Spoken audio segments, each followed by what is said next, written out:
A missing 411 case where footprints suddenly stopped.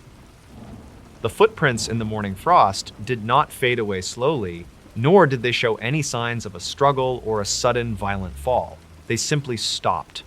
It was near the edge of a high granite ridge, about 2 miles north of the main trail, in an area of the state forest thick with ancient pine and jagged limestone outcroppings. The search coordinator, a man who had spent 30 years tracking missing persons through these specific mountains, knelt and stared at the final depression in the pale white earth. The left boot print was deep, pressing heavily through the crisp layer of frost and into the damp, dark soil beneath. There was no right boot print to follow it. Beyond that single heavy indentation, there was only a vast, undisturbed sheet of frost covering the flat stone of the ridge. Nothing had brushed against the nearby ferns. No low-hanging branches were broken. It was as if the man had stepped forward with his left foot and simply ceased to be tethered to the ground. The geography of the upper basin was notoriously deceptive, a sprawling network of deep ravines and dense timber that could easily turn a seasoned hiker around. But the missing man was not a tourist. His name was Elias, a local surveyor who knew the topography of the northern ridge better than anyone in the county. He had walked out of his small cabin at 6 o'clock on a Tuesday morning in late October. The air that day had been crisp but clear, the kind of autumn morning that drew locals deep into the woods before the heavy winter snows arrived. He was dressed appropriately for the season in a heavy wool jacket, sturdy leather boots, and carried a small canvas pack with enough supplies to last well through the afternoon. According to the missing person report, Elias had only intended to check a line of remote trail cameras he maintained along the eastern edge of the property line.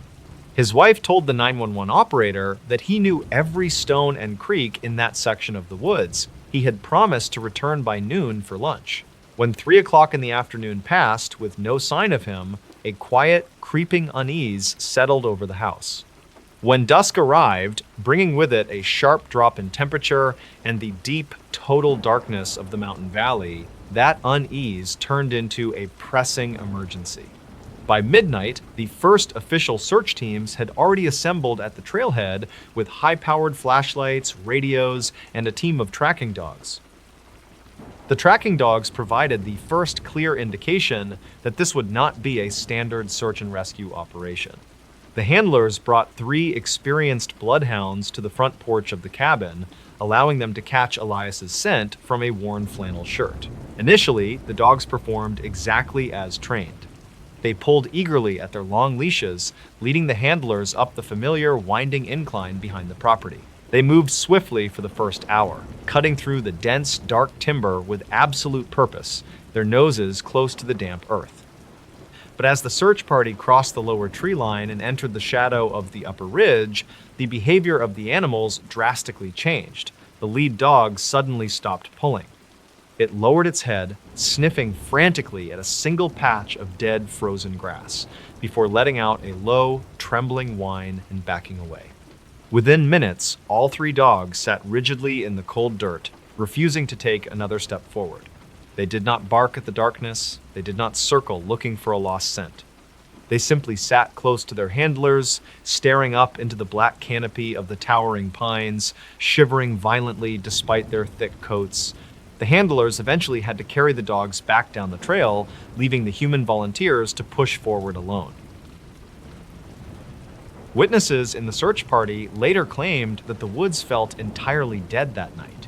The wind, which usually howled relentlessly through the narrow canyons of the basin, had dropped to an absolute unnatural standstill.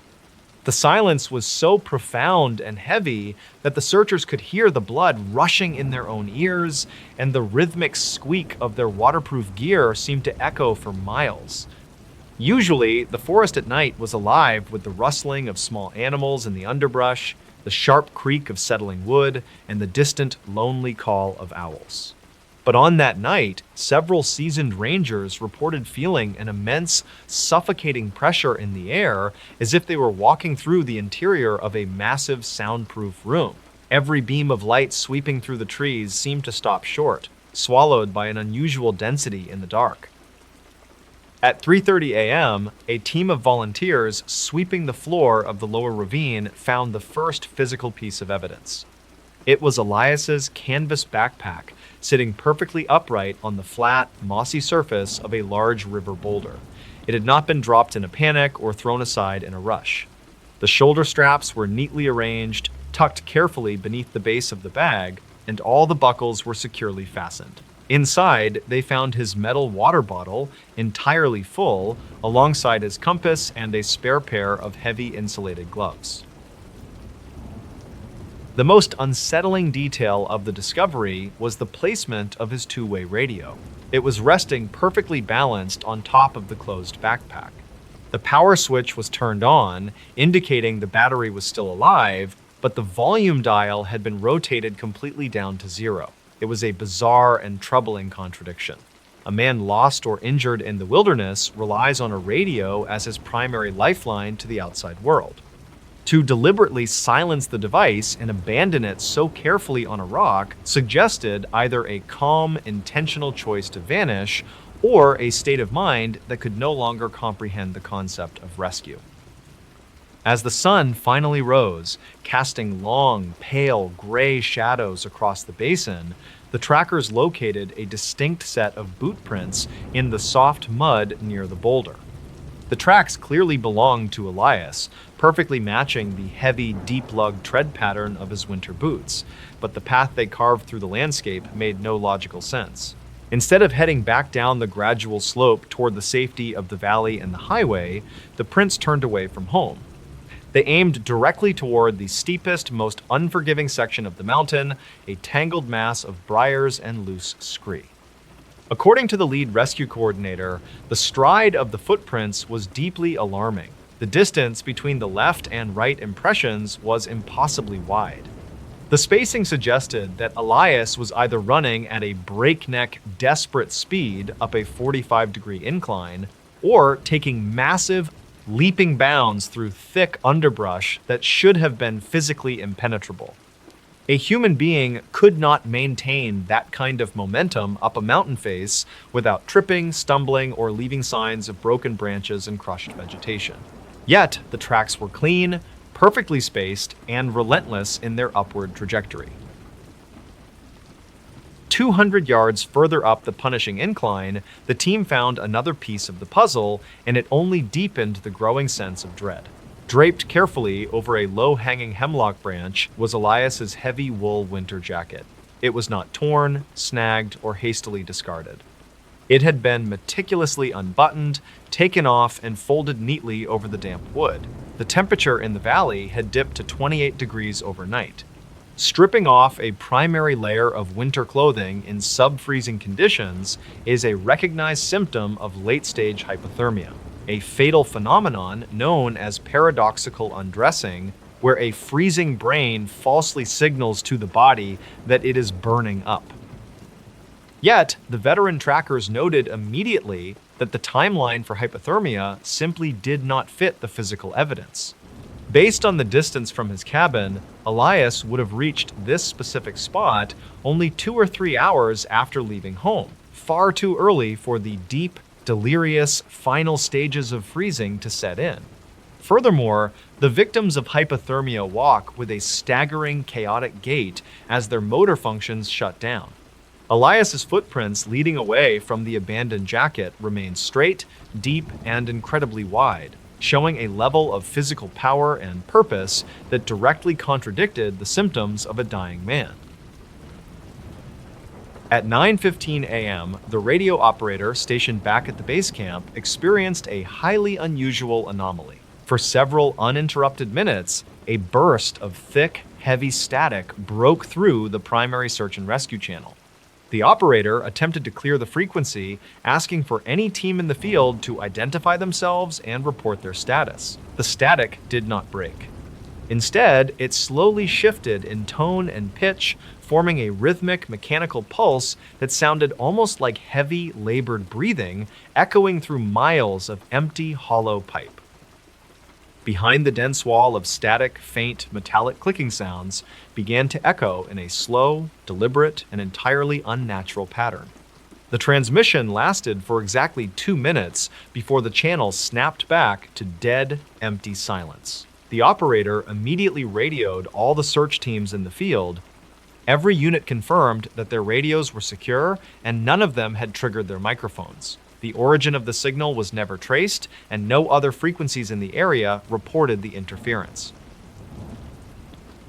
By 11 o'clock in the morning, the primary tracking team finally reached the high granite ridge. The punishing terrain here leveled out into a barren, wind-swept expanse of pale stone, broken only by thin, shallow patches of frosted soil and dead moss.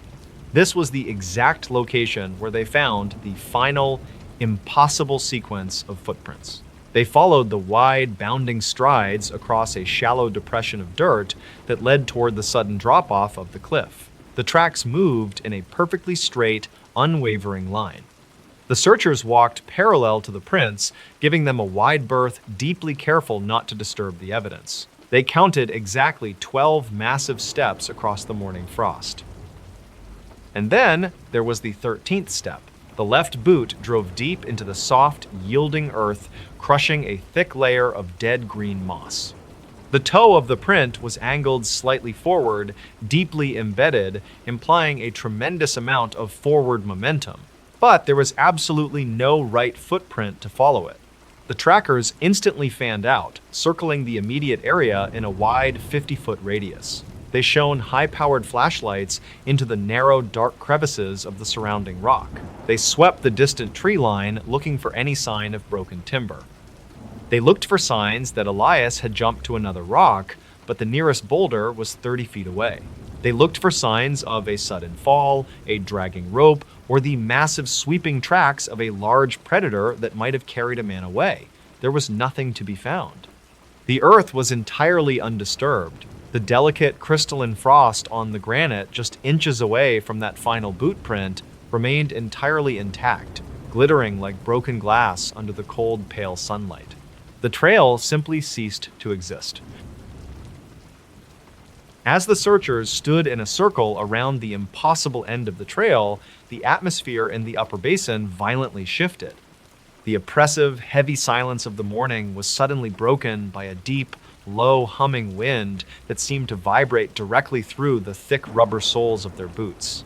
The sky above the ridge, which had been a clear, piercing, cloudless blue just moments before, darkened with a terrifying and unnatural speed. Thick, bruised gray clouds rolled over the jagged peaks, sealing the valley floor in a sudden, premature twilight. The temperature plummeted 10 degrees in a matter of minutes, chilling the sweat on the necks of the searchers. Small, hard pellets of ice began to fall from the blackening sky, striking the granite ridge with sharp, rhythmic taps that sounded like scattering nails.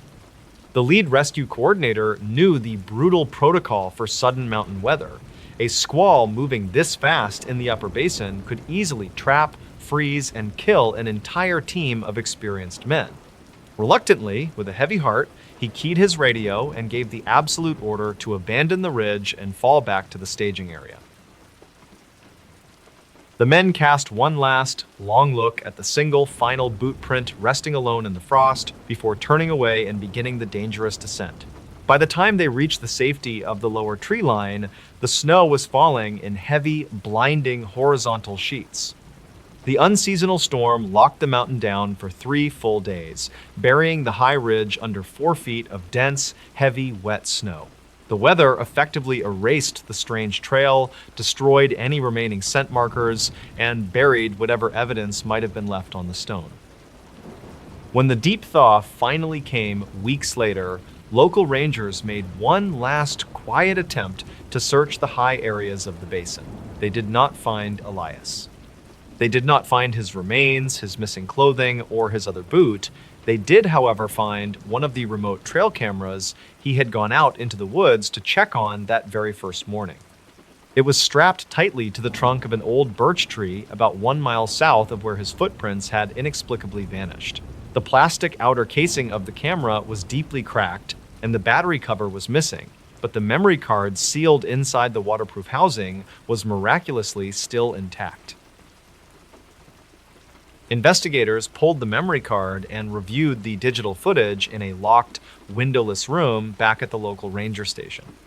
According to the heavily redacted incident report later obtained by researchers, the camera had captured only a single, silent photograph at 2:45 p.m. on the day Elias disappeared. The image was incredibly grainy, shot in poor lighting under the dense, shadowing canopy of the pines. In the extreme foreground of the image, the very edge of Elias's heavy wool jacket was partially visible.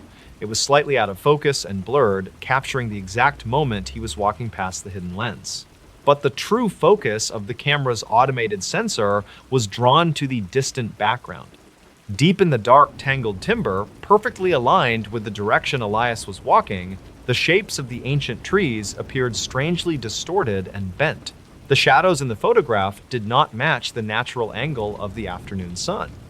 Instead, the darkness seemed to pool together into a single, unnatural, towering shape that stood between the trees, appearing to absorb all the ambient light around it. There were no distinct facial features, no reflections of eyes, and no recognizable outline of a natural animal. It was just a profound, empty, towering mass of darkness standing perfectly still among the pines, waiting on the exact path that Elias was walking toward. The case of the missing surveyor remains officially open, filed quietly under unexplained local disappearances. The dense woods surrounding the upper basin were eventually closed to casual hikers, with the state citing dangerously unstable terrain and deeply unpredictable weather patterns as the official reason. But those who have lived in the shadow of the valley for generations still talk quietly about the man who walked up the mountain and simply stepped off the face of the earth. The story has woven itself into the fabric of the local folklore, becoming a whispered warning passed down to young hunters. They say that sometimes, in the absolute dead of winter, when the biting wind completely drops and the ancient trees grow utterly, unnaturally silent, you can still find massive, wide, bounding footprints carved deeply into the fresh snow. Those foolish enough to track them follow the impossible strides for miles, winding through the darkest and most isolated parts of the forest until they finally reach an open clearing or a high, lonely ridge. And there, alone in the freezing, absolute silence, the tracks always stop. A Northern California cabin had a door that opened from inside. The sound was unmistakable. It was the heavy, metallic thud of a steel deadbolt sliding into place, followed by the definitive click of the locking mechanism. Thomas stood motionless on the rotting wooden porch, the freezing rain dripping from the brim of his hat. He was entirely alone, 20 miles from the nearest paved road. He stared at the weathered oak door of the cabin. His own right hand was still holding the brass key, having just secured the exterior padlock seconds ago. Yet, someone or something inside the dark, windowless cabin had just thrown the inner latch, effectively locking him out. It was late November of 1996. The isolated parcel of land sat deep within the ancient, dripping forests of Mendocino County. Thomas was a county appraiser tasked with evaluating the abandoned estate of a man named Arthur Vance. According to local records, Vance had walked away from his property 6 years earlier, driving to the county sheriff's office and handing over a ring of heavy iron keys. The man had refused to speak of the cabin, only stating that the property was no longer his and that no one should ever go back there after sundown. The journey to the property that morning had been an exercise in isolation. As Thomas had navigated his truck off the main highway and onto the unmarked dirt logging roads, the towering redwoods had seemed to close in around him, their massive trunks blocking out the pale autumn sunlight. The local radio station had dissolved into a haze of white static miles ago. The deeper he drove into the forested hills, the quieter the world became. By the time he reached the rusted iron gate marking the property line, the silence was almost deafening, broken only by the steady drum of rain against his windshield. Thomas had heard the rumors, of course. Small towns always held on to stories of eccentric hermits and cursed land, but Thomas was a man of measurements, property lines, and tax codes. He had arrived at the cabin at 2 in the afternoon, armed with a clipboard and a heavy flashlight. The structure itself was an anomaly. It was built from massive, untreated pine logs, but it completely lacked windows. The only point of entry was the single, solid oak door at the front, reinforced with thick iron bands and fitted with an absurd number of locks on both the inside and the outside. When Thomas had first unlocked the door and stepped inside earlier that afternoon, the air had tasted stale, metallic, and incredibly heavy. His flashlight beam had cut through thick, suspended dust, revealing a single, massive room. There was no furniture, there was no stove.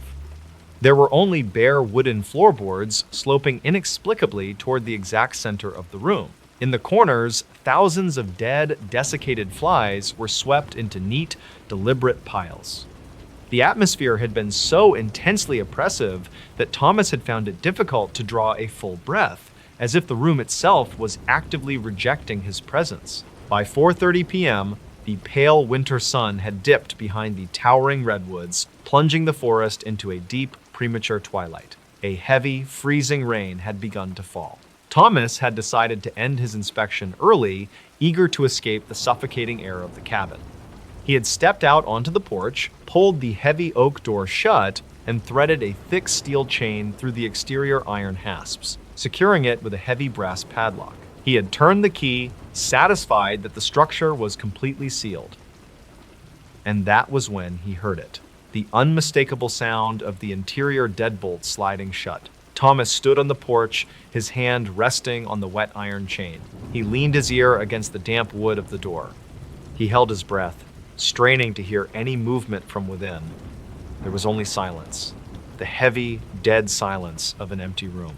He stepped back slowly, the rain plastering his hair to his forehead. There was no other way into the structure. No windows, no cellar doors, no gaps in the heavy log roof. Whatever had thrown that deadbolt was trapped inside. Or, Thomas thought with a sudden chill, it had simply wanted to ensure that Thomas stayed outside.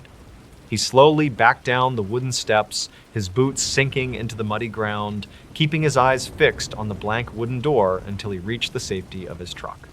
Thomas climbed into the cab, locking the doors and turning the ignition just enough to run the heater. The digital clock on the dashboard read 5:15 p.m.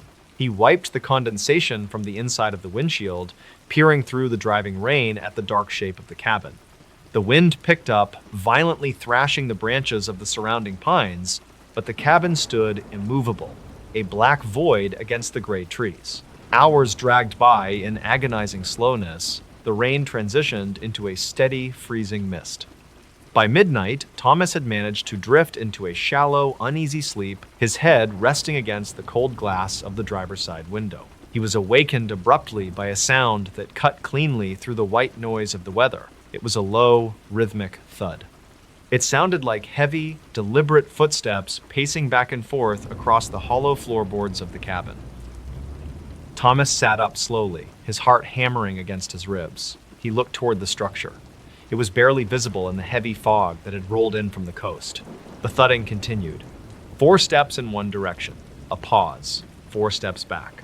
The sound was immense, carrying a weight that seemed far too heavy for a human being. The thick floorboards inside creaked and groaned in protest with every single step. His trembling hand reached for the headlight switch. He pulled it.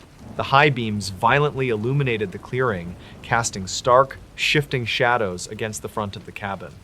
The instant the harsh yellow light struck the weathered wood of the door, the pacing stopped entirely. The silence that followed was immediate, unnatural, and suffocating. Thomas stared at the heavy door, watching the fog drift through the beams of light. For 10 long minutes, absolutely nothing happened. He considered putting the truck in gear and driving back down the muddy access road, abandoning the assessment entirely. But the twisting, unpaved logging road was treacherous in the daylight and practically a death trap in a freezing midnight fog. He had no choice but to sit in the cold truck and wait for morning. He reached out and pushed the headlight switch back in. The clearing plunged into absolute darkness once more. Almost immediately, the brass doorknob of the cabin began to rattle. Thomas could hear it clearly over the howling wind. The knob was turning frantically, twisting left and right as if unseen hands were violently shaking it. Then came the sound of heavy fists hammering against the inside of the wood, a frantic, desperate pounding that shook the entire frame of the building. According to the official county records filed weeks later, the physical mechanics of what happened next were entirely impossible. The cabin door was constructed to swing inward. It rested against a thick, load-bearing wooden frame that prevented it from opening outward under any circumstances. Furthermore, Thomas had secured the outside with a heavy steel chain, and the interior deadbolt was firmly locked in place. The heavy thudding against the wood suddenly changed into a steady, agonizing groan. Thomas turned the headlights back on, his hands shaking violently. What he saw made his breath catch in his throat. The heavy oak door was bowing outward. It was curving toward the porch under the strain of an immense, unseen pressure from within. The thick iron hinges were screaming in the cold air, the metal bending as the solid wood was pushed slowly, impossibly, in the completely wrong direction. The steel chain Thomas had wrapped around the exterior hasps pulled taut, grinding against the rusted iron. The door continued to bulge outward, the wood splintering along the center seam. Thomas watched, paralyzed by a deep, primal terror, as the heavy frame of the cabin began to crack under the strain. The sound of rending wood echoed through the dark forest, loud and sharp like cannon fire. With a deafening snap, the interior deadbolt sheared completely off its mountings. A second later, the exterior steel chain exploded, the padlock tearing cleanly through the rusted iron hasp. The heavy oak door burst violently outward, ripping entirely free from its twisted hinges and crashing down onto the wet wooden porch with a massive thud. Thomas slammed his back against the driver's seat, his eyes wide, waiting for whatever had been inside to emerge into the harsh light of his high beams. He stared at the gaping black rectangle of the doorway. The interior of the cabin was an impenetrable well of darkness, a void that seemed to swallow the light from his truck. He waited for a shape, a shadow, a movement. He waited for hours. Nothing ever came out. The rest of the night passed in a state of suspended terror. Thomas did not lower his eyes from the open doorway. He did not turn off the headlights until the battery began to die. As the first gray light of morning finally began to bleed through the canopy of the redwoods, the thick fog slowly dissipated. The forest was entirely still. The cabin stood silent in the pale morning light, its front torn open like a jagged wound. Sometime around 8 in the morning, Thomas finally found the strength to unlock his truck door. His legs were completely numb as he walked slowly across the muddy clearing toward the porch. He stepped over the shattered remains of the heavy steel chain, the brass padlock lying mangled in the dirt. He slowly approached the porch and looked down at the heavy oak door lying on the wet wood. The exterior of the door was battered and weathered from decades of exposure to the elements, but as Thomas carefully stepped over it to look at the interior side, his blood ran completely cold. The inside of the door was completely smooth. There were no scratch marks, there were no dents, there was absolutely no evidence that anything had struck, pushed, or hammered against the wood from the inside. The heavy iron latch of the deadbolt was still fully extended, having been snapped off by sheer blunt force. Trembling, Thomas raised his heavy flashlight and aimed it into the open doorway of the cabin. The pale beams swept across the bare, slanting floorboards.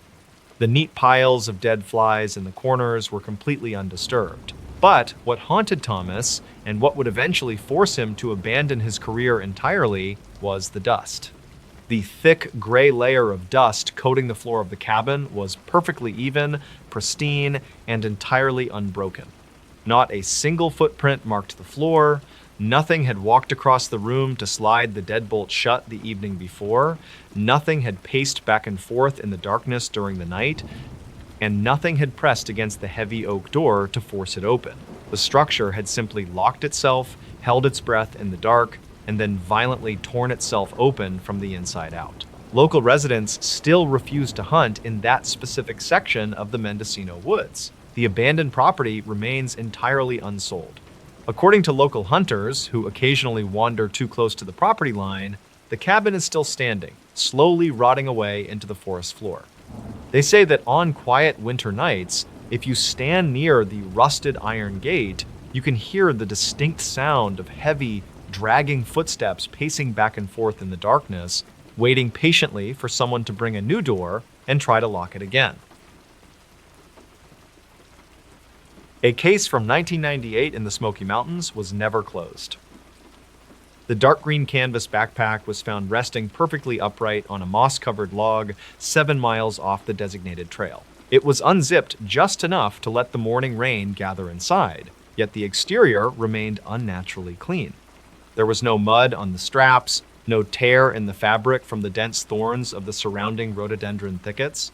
It sat there in the heavy gray fog as if it had been placed by careful, deliberate hands only moments before the search team arrived. But there was no one around. There was only the endless, suffocating silence of the deep woods. The Great Smoky Mountains contain hollows and ravines that rarely see sunlight. In late October of 1998, the fog rolled through these valleys thick enough to swallow a person whole. A 32-year-old hiker traveling alone had walked into this mist 5 days earlier and simply ceased to exist. He had left no itinerary at the ranger station, only a brief note on the dashboard of his sedan parked near the trailhead. The note said he would return by Sunday evening. When Tuesday morning arrived with no sign of him, the search began. At first, the authorities treated it as a routine rescue operation. Hikers wander off the paths often.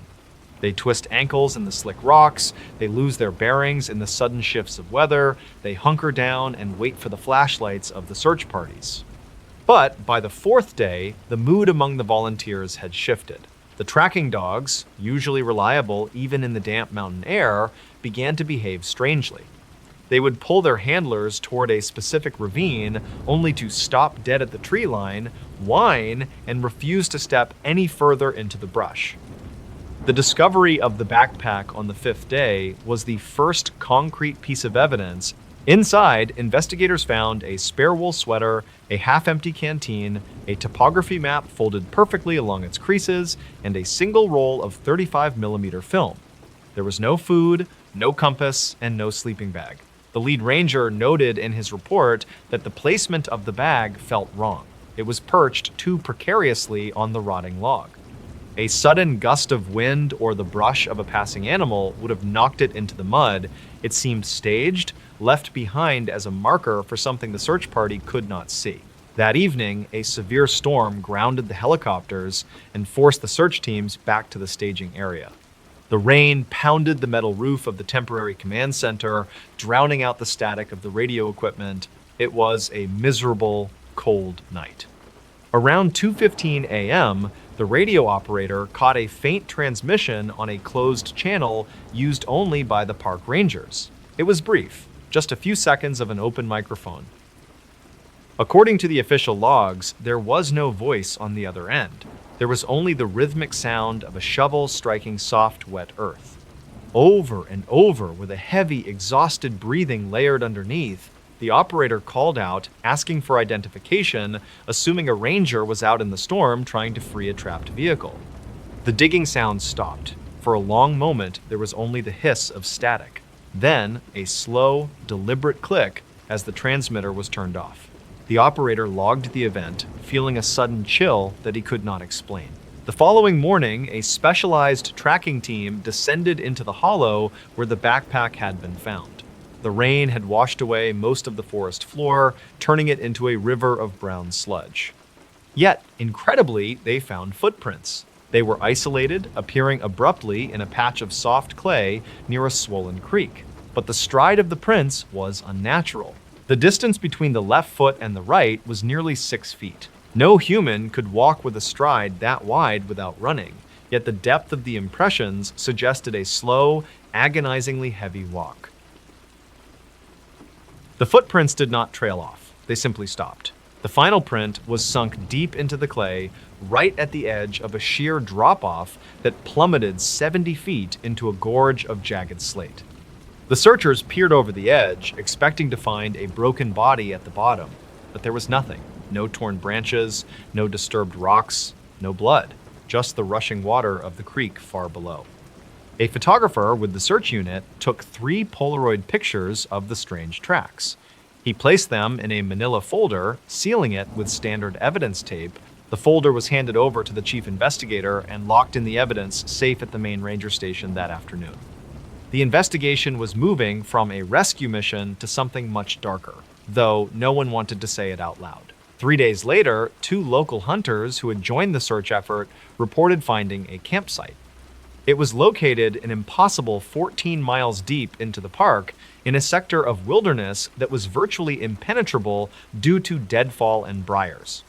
It took an entire afternoon for a ranger team to hack their way through the underbrush to reach the coordinates. What they found defied all logical explanation. A small single-person tent was set up in a small clearing, but it was not on the ground. The tent was suspended nearly 30 feet in the air, wedged tightly into the thick branches of an ancient oak tree. It was perfectly pitched, the nylon pulled taut, the stakes driven deep into the thick, rotting bark of the upper limbs. To assemble a tent with such precision on the ground was standard. To do it suspended 30 feet above the forest floor without ropes or climbing gear was something else entirely.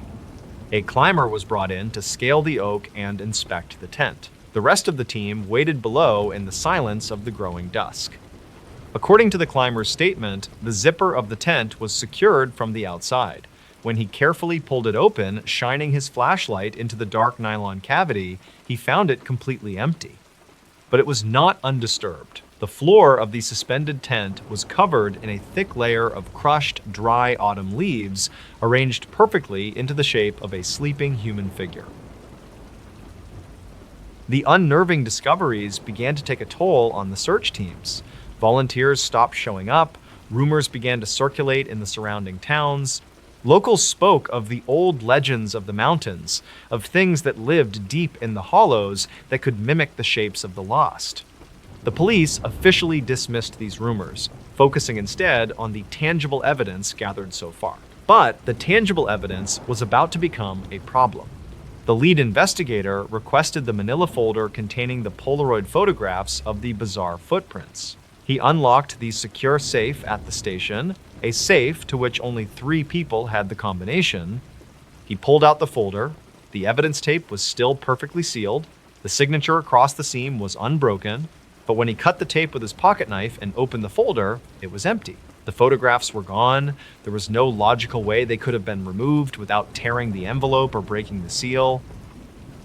Confusion gave way to quiet panic within the precinct. The investigator immediately went to the audio archives to retrieve the cassette tape recording of the strange 2 a.m. radio transmission. He found the labeled plastic case sitting neatly on its designated shelf. He opened it, ready to play the sound of the digging for a newly assigned detective. The case contained a completely blank cassette. The tape had been entirely unspooled and cut out, leaving only the clear plastic reels. Pieces of the case were vanishing. It was as if the mountain itself was reaching into the concrete walls of the station and erasing the proof of what had happened. Paranoia set in among the staff. Accusations of tampering were whispered in the hallways, but no one could explain how or why a deputy would steal a photo of a footprint or a recording of static. The final piece of evidence remained: the single roll of 35mm film found in the abandoned backpack. It had been sent to a secure lab in a neighboring county to be developed, far away from the local station. A week after the search had stalled, a plain envelope arrived on the investigator's desk containing the developed photographs. There were 24 exposures on the roll. The first 22 were completely black. The lab technicians noted that the lens cap must have been on, or the photos were taken in absolute darkness without a flash. But the final 2 photographs contained images. The investigator laid them out on his desk under the harsh fluorescent light of his office. The 23rd photograph was taken in the woods, clearly at night. The harsh glare of the camera flash illuminated a thick wall of briars and twisted rhododendron branches. But slightly off-center, partially obscured by the leaves, was a figure. It was incredibly tall, easily over 7 feet, wrapped entirely in dark, wet canvas. It had no discernible face, just a pale, smooth surface where features should have been. It stood perfectly still among the thorns, facing the camera. The 24th photograph was the most disturbing. It was taken from a low angle, pointing straight up into the canopy of a massive oak tree. The flash caught the underside of a nylon tent suspended high in the branches. But the tent was not empty in this picture. A heavy, dark shape pressed against the thin nylon floor from the inside, bowing the material downward. And hanging by a single strap from a branch just below the tent, swinging slightly in the blurred exposure of the camera, was the hiker's dark green canvas backpack. The investigator stared at the photographs for hours. They contradicted everything the search team had found. The backpack had been discovered miles away from the suspended tent, resting on a log. If the backpack was in the tree when the photo was taken, who had moved it to the log, cleaned it, and left it for the rangers to find, and more importantly, who was operating the camera? He locked the two photographs in his desk drawer, intending to drive them to the Federal Bureau the next morning. He locked his office door. He walked out to his car in the quiet, damp evening air, feeling the weight of the dark mountains pressing down on the small town. He did not sleep that night. He listened to the wind rattling the window panes of his house, imagining the sound of a shovel biting into wet earth. When he returned to his office at 7:30 the next morning, his door was still locked. He sat at his desk, drank his coffee, and unlocked the bottom drawer to retrieve the photographs. The drawer was empty, there was no sign of forced entry, the locks had not been picked. The photographs, the final piece of physical evidence connecting the missing hiker to the strange anomalies in the woods, were simply gone. A thorough internal investigation yielded nothing. Polygraphs were administered to the staff, the station was searched from top to bottom, but the evidence was gone, just like the hiker. Without proof, the case grew cold. The search was officially suspended in November. The harsh winter snows covered the Great Smoky Mountains, burying the ravines and the hollows under feet of freezing white drift. By the spring of 1999, the missing man was declared legally dead. The case file was archived in a basement room filled with blank spaces and missing addendums. The official narrative was that a man wandered off the trail, succumbed to the elements, and his remains were likely scavenged by wildlife. It was a clean, logical story that the public could accept. But those who had been in the woods during those 5 days knew the truth was much darker. They remembered the wide, unnatural footprints. They remembered the empty tent suspended in the canopy. And the investigator remembered the pale, featureless face staring through the briars in a photograph that no longer existed. The case was never closed. It remains open, a silent stain on the records of the national park. The missing man's car was eventually towed away, the rust already eating at its edges. The woods reclaimed the paths cleared by the search teams. The ancient oak tree still stands somewhere deep in the hollows, its upper branches thick and twisted. According to local reports, hikers who wander too far off the trail in that specific sector still hear strange things when the fog rolls in. They speak of the sudden, suffocating silence that falls over the forest, a quiet so absolute it makes their ears ring. And occasionally, very late at night, campers claim to hear the rhythmic, distant sound of a shovel striking wet earth, digging a hole that no one will ever find. A Yellowstone report from 2012 was never filed.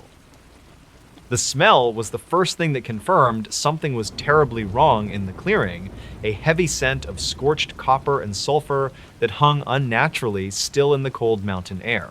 Elias, a seasoned backcountry ranger, stood at the edge of the tree line and stared at what remained of the Geological Survey camp. The campsite was located deep within the Thoroughfare region of Yellowstone, a massive expanse of wilderness widely considered the most remote area in the lower 48 states. It was late October of 2012, and the three-person survey team was officially 4 days overdue. Elias had hiked for 2 days through dense pine forests and over jagged ridges to reach their last known coordinates. He had expected to find a twisted ankle, a broken radio, or perhaps a group of researchers simply running behind schedule. Instead, he found absolute silence and a scene that defied all logic. The large dome tent sat in the center of the clearing, but it had not been collapsed by wind or torn by a grizzly bear. The bright orange nylon was entirely melted, fused together into a hard, glossy shell that reflected the gray afternoon light. The damage did not look like the result of a campfire gone out of control. There was no ash, no charred wood, and the dry yellow grass surrounding the tent was perfectly untouched. It looked as though an intense, localized heat source had baked the tent from the inside out, causing the synthetic material to shrink and petrify around the aluminum poles. The poles themselves were warped inward, bent as if subjected to immense and sudden atmospheric pressure. Elias did not call out. The profound quiet of the forest seemed to press against his ears, and an instinct older than his training told him to remain completely silent. He approached the petrified structure slowly, his boots crunching lightly on the frost-hardened dirt. He unholstered his bear spray, though he already knew that no animal was responsible for this. Peering through a melted gap in the nylon, he saw the 3 sleeping bags. They were empty, but they were compressed, flattened against the floor of the tent as if smoothed down by a heavy weight. There were no backpacks, no boots, and no sign of the expensive thermal imaging equipment the team had brought with them. The only item left behind was a small green field journal lying in the dirt near the fire ring. Elias picked it up. The cover was warm to the touch, despite the ambient temperature hovering near 30 degrees. He opened the journal. The first dozen pages were filled with standard scientific notations, neatly written columns detailing soil acidity, water temperatures, and seismic readings from the nearby thermal vents. But as he turned the pages, the handwriting began to deteriorate. The neat columns gave way to sprawling, erratic sentences that pushed off the edges of the paper. The entries from 3 days prior stopped mentioning geology entirely.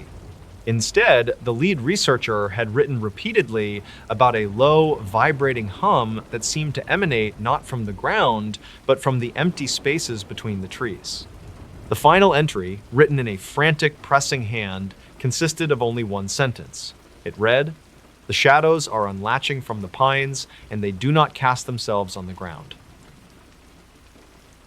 Elias felt a cold prickle of sweat form at the base of his neck. He reached for his shoulder radio, keying the microphone to contact the dispatch center at Mammoth Hot Springs. He spoke softly, identifying himself and requesting an immediate emergency channel. He waited for the familiar burst of static and the dispatcher's voice. Instead, the radio emitted a sound he had never heard before. It was a wet, rhythmic tearing noise, followed by a slow, dragging exhalation that sounded impossibly close. It did not sound like signal interference. It sounded like something breathing directly into a microphone in a hollow, echoing room. Elias released the button, his heart hammering against his ribs. He tried again. The same slow, ragged breath answered him, but this time he could hear a faint clicking noise in the background, like teeth snapping together in the dark. He turned the radio off completely. The air in the clearing felt suddenly heavy, as if the barometric pressure had plummeted in a matter of seconds. The sky above the canopy shifted from a pale, overcast gray to a bruised, unnatural purple. A light snow began to fall, but as a flake landed on the sleeve of his green uniform, Elias realized it was not snow. It was fine, pale ash. There were no active forest fires anywhere in the region, and the nearest thermal geyser capable of producing such debris was over 20 miles away. The ash fell silently, coating the melted tent and the silent clearing in a thin layer of gray dust. Elias knew he had to leave. He had a patrol cabin waiting for him about 4 miles south, a sturdy log structure with heavy iron locks and a wood stove. He placed the journal into his waterproof pouch, turned his back on the campsite, and began to walk. The hike to the cabin took 2 hours, and the entire way, Elias could not shake the feeling of being paced.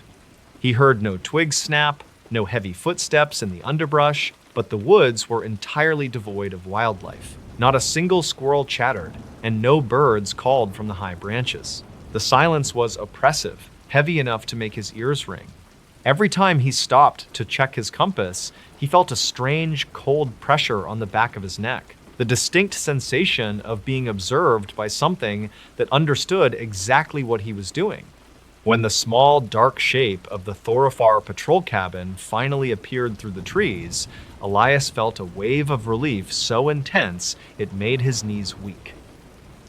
He unlocked the heavy wooden door, stepped inside, and immediately threw the deadbolt. He pulled the thick iron shutters across the two small windows, plunging the single-room cabin into darkness. He used his flashlight to find the woodpile in the corner and quickly built a fire in the cast-iron stove. The fire caught, but the flames burned with a strange pale blue hue, casting long, twisting shadows against the log walls. Elias sat in the only chair, his radio turned off, the heavy quiet of the cabin wrapping around him. He ate a cold ration bar and tried to rationalize what he had seen. A freak lightning strike, anomalous geothermal activity, a collective psychological break among the survey team. He repeated these theories to himself, trying to build a wall of logic against the creeping dread in his stomach. Night fell completely. The temperature outside plummeted to the single digits, and the logs of the cabin began to groan and pop in the extreme cold. It was near midnight when the silence was finally broken. The radio, which Elias had securely clipped to his tactical vest and powered down hours ago, suddenly crackled to life on its own. The green indicator light flickered in the dim room. A voice began to speak through the speaker. It was not the dispatcher. It was Elias's own voice, recorded from his earlier attempt to call for help. He heard himself say, "Yellowstone Dispatch, this is Thorifar Patrol." But the audio was distorted. It was slowed down, dragged out into a deep, guttural drawl, and underneath his own words, he could hear that same wet, rhythmic breathing. The playback looped 3 times, growing slightly louder with each repetition before cutting off into dead silence. Elias did not move. He sat frozen in the chair, his eyes locked on the radio. Then, a sound came from outside. It was not the wind. It was a soft, heavy thud against the exterior wall of the cabin, about 10 feet away from the door. It sounded like a wet sack of flour being dropped against the wood. A few seconds later, another thud hit the wall, this one higher up, near the roofline. Then came a sound that made his blood run cold. It was a scratching noise, slow and deliberate, dragging along the logs toward the shuttered window. It did not sound like claws. It sounded like bare, rigid fingers scraping against the timber. Driven by a terrifying compulsion he could not explain, Elias stood up and walked silently to the window. His hand trembled as he gripped the iron latch of the shutter. He opened it just a fraction of an inch, creating a tiny slit to peer out into the clearing. The moon was hidden behind thick clouds, but the pale ash covering the ground provided a faint, ghostly illumination. Standing at the edge of the tree line, about 50 yards away, were 3 figures. They were wearing the bright yellow and gray winter parkas of the missing geological team. But they were not acting like lost hikers. They were standing perfectly still, shoulder to shoulder, facing away from the cabin. Their heads were tilted back at an extreme, impossible angle, staring straight up into the pitch-black sky. They did not shiver in the freezing wind. They did not move a single muscle. Elias watched them for what felt like hours, unable to look away, until the pale light of dawn finally began to bleed over the horizon. When the sun broke through the clouds, the figures were gone. Elias waited until mid-morning before unbarring the door. He stepped outside, his rifle gripped tightly in his hands. He walked to the edge of the tree line where the figures had stood. The layer of frost and pale ash was completely undisturbed. There were no footprints leading into the clearing, and none leading away. It was as if they had simply ceased to exist when the light touched them. Elias packed his gear, locked the cabin, and began the brutal 30-mile hike back to civilization. He did not stop to rest, and he did not turn on his radio again. 2 days later, Elias sat in a brightly lit, windowless office at the park headquarters in Mammoth Hot Springs. He sat across from his sector supervisor, a stern man who listened quietly as Elias recounted every detail of the melted tent, the ash, the journal, and the figures in the dark. When Elias finished, he placed the small green journal on the desk. The supervisor stared at it for a long time, then reached into a drawer and pulled out a manila folder. The supervisor pushed the folder across the desk. He spoke in a flat, bureaucratic tone, stating that the geological survey team had emerged safely from the south entrance of the park 3 days prior. They had reported a minor equipment failure and decided to cut their expedition short. Elias opened the folder. Inside was a checkout log from the south entrance gate. It listed 3 names, complete with signatures and vehicle plate numbers. But as Elias read the names, a cold knot formed in his chest. The names on the checkout sheet did not match the names of the researchers he had been sent to find. He looked up at his supervisor, pointing out the discrepancy. The supervisor simply picked up the green journal, placed it into a heavy gray lockbox behind his desk, and told Elias that altitude sickness and isolation often cause severe auditory and visual hallucinations. He advised Elias to take a mandatory 2 weeks of paid leave, heavily implying that any further discussion of the incident would result in a permanent psychological discharge. Elias took the leave and shortly after requested a transfer to a different park entirely. He never returned to the thoroughfare. His detailed handwritten report was never entered into the digital database. If you search the public records for a missing geological team in the fall of 2012, you will find absolutely nothing. But among the veteran backcountry rangers of Yellowstone, a quiet rumor still circulates. They say that if you find yourself near the thermal vents of the deep thoroughfare late in the season and the temperature suddenly drops, you should never look out the windows of the patrol cabins. They say that sometimes when the sky turns purple and the ash falls, you can still hear the static on the emergency channels playing back a slowed, distorted voice accompanied by the sound of wet, rhythmic breathing. An Appalachian cabin case with no footprints leading in or out. It was 3 o'clock in the morning when Deputy Miller reached the tree line. The snow was knee-deep and completely untouched, pale and luminous under the light of a fractured moon. No tracks led up to the porch. No paths broke the smooth, glittering surface of the drifts. Yet, the heavy oak front door of the cabin was standing wide open, a dark, gaping rectangle against the weathered wood. A single lantern swung gently from the rafters inside, casting long, erratic shadows across the snow-covered threshold. The county dispatcher had received the call exactly 1 hour earlier, a frantic voice whispering that someone was outside the windows. But the fresh powder, undisturbed for at least 12 hours, told a different, impossible story. The cabin sat at the end of an unnamed logging road, a 1.5 miles from County Route 44, buried deep within the Appalachian spine. It belonged to an older man, a retired archivist who spent his winters in total isolation, seeking the heavy, suffocating silence of the deep woods.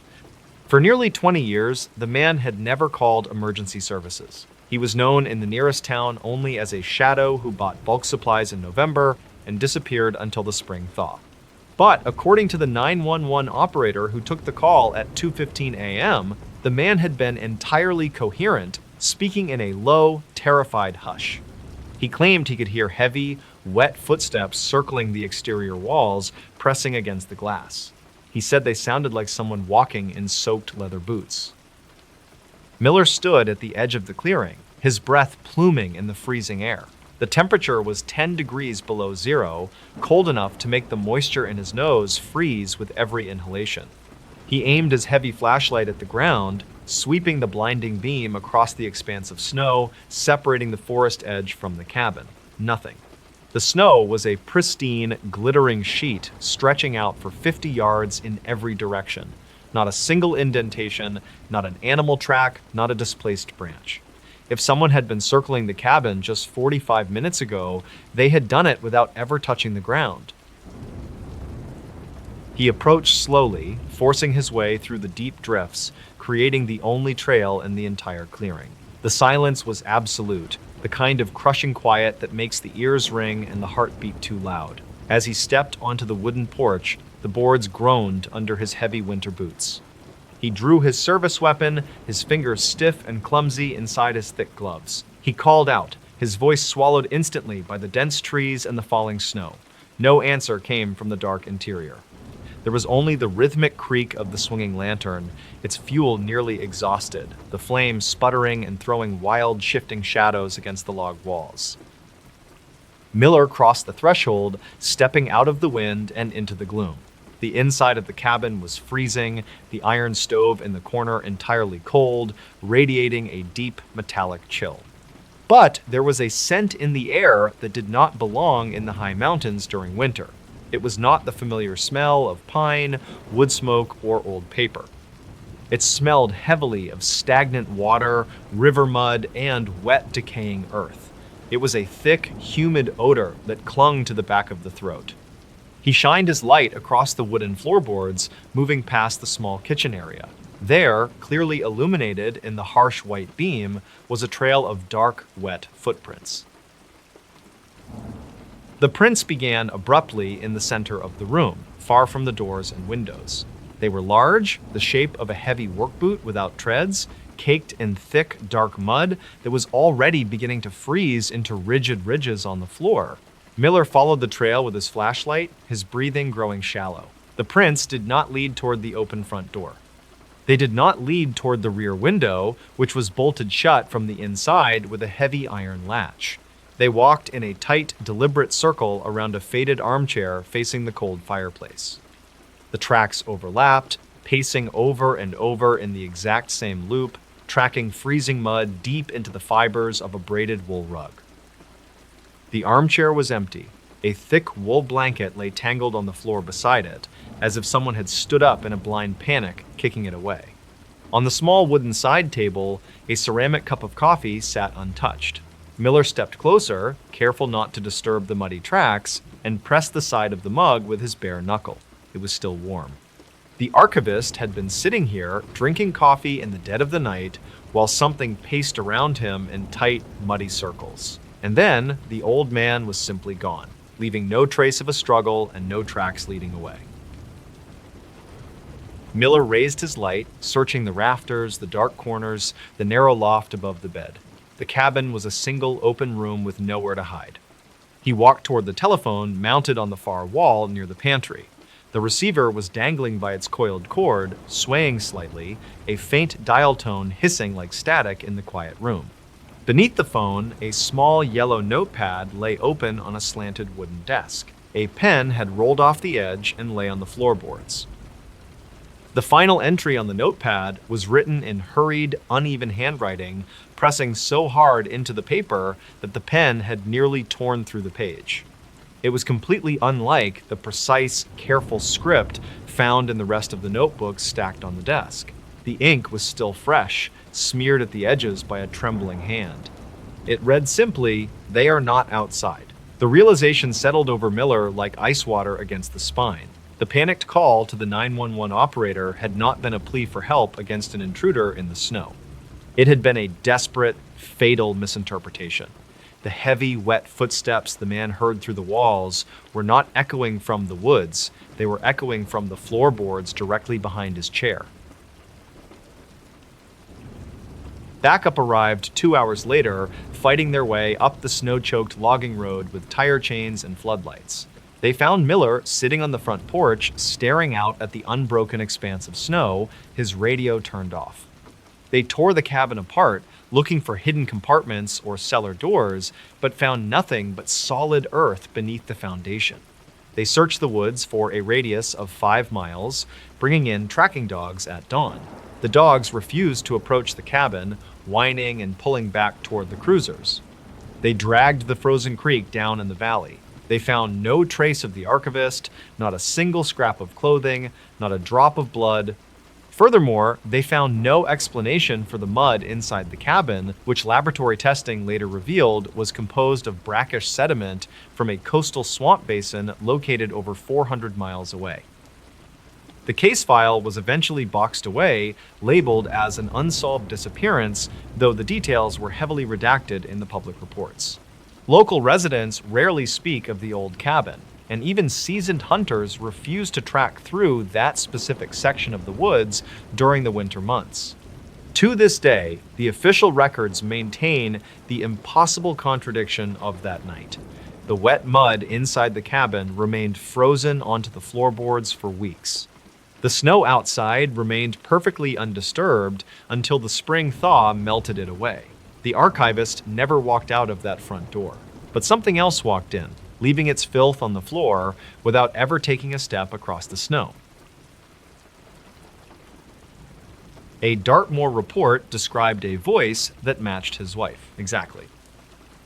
It was 2:15 in the morning when the man stood completely still in his dark kitchen, listening to his wife call for help from the edge of the woods.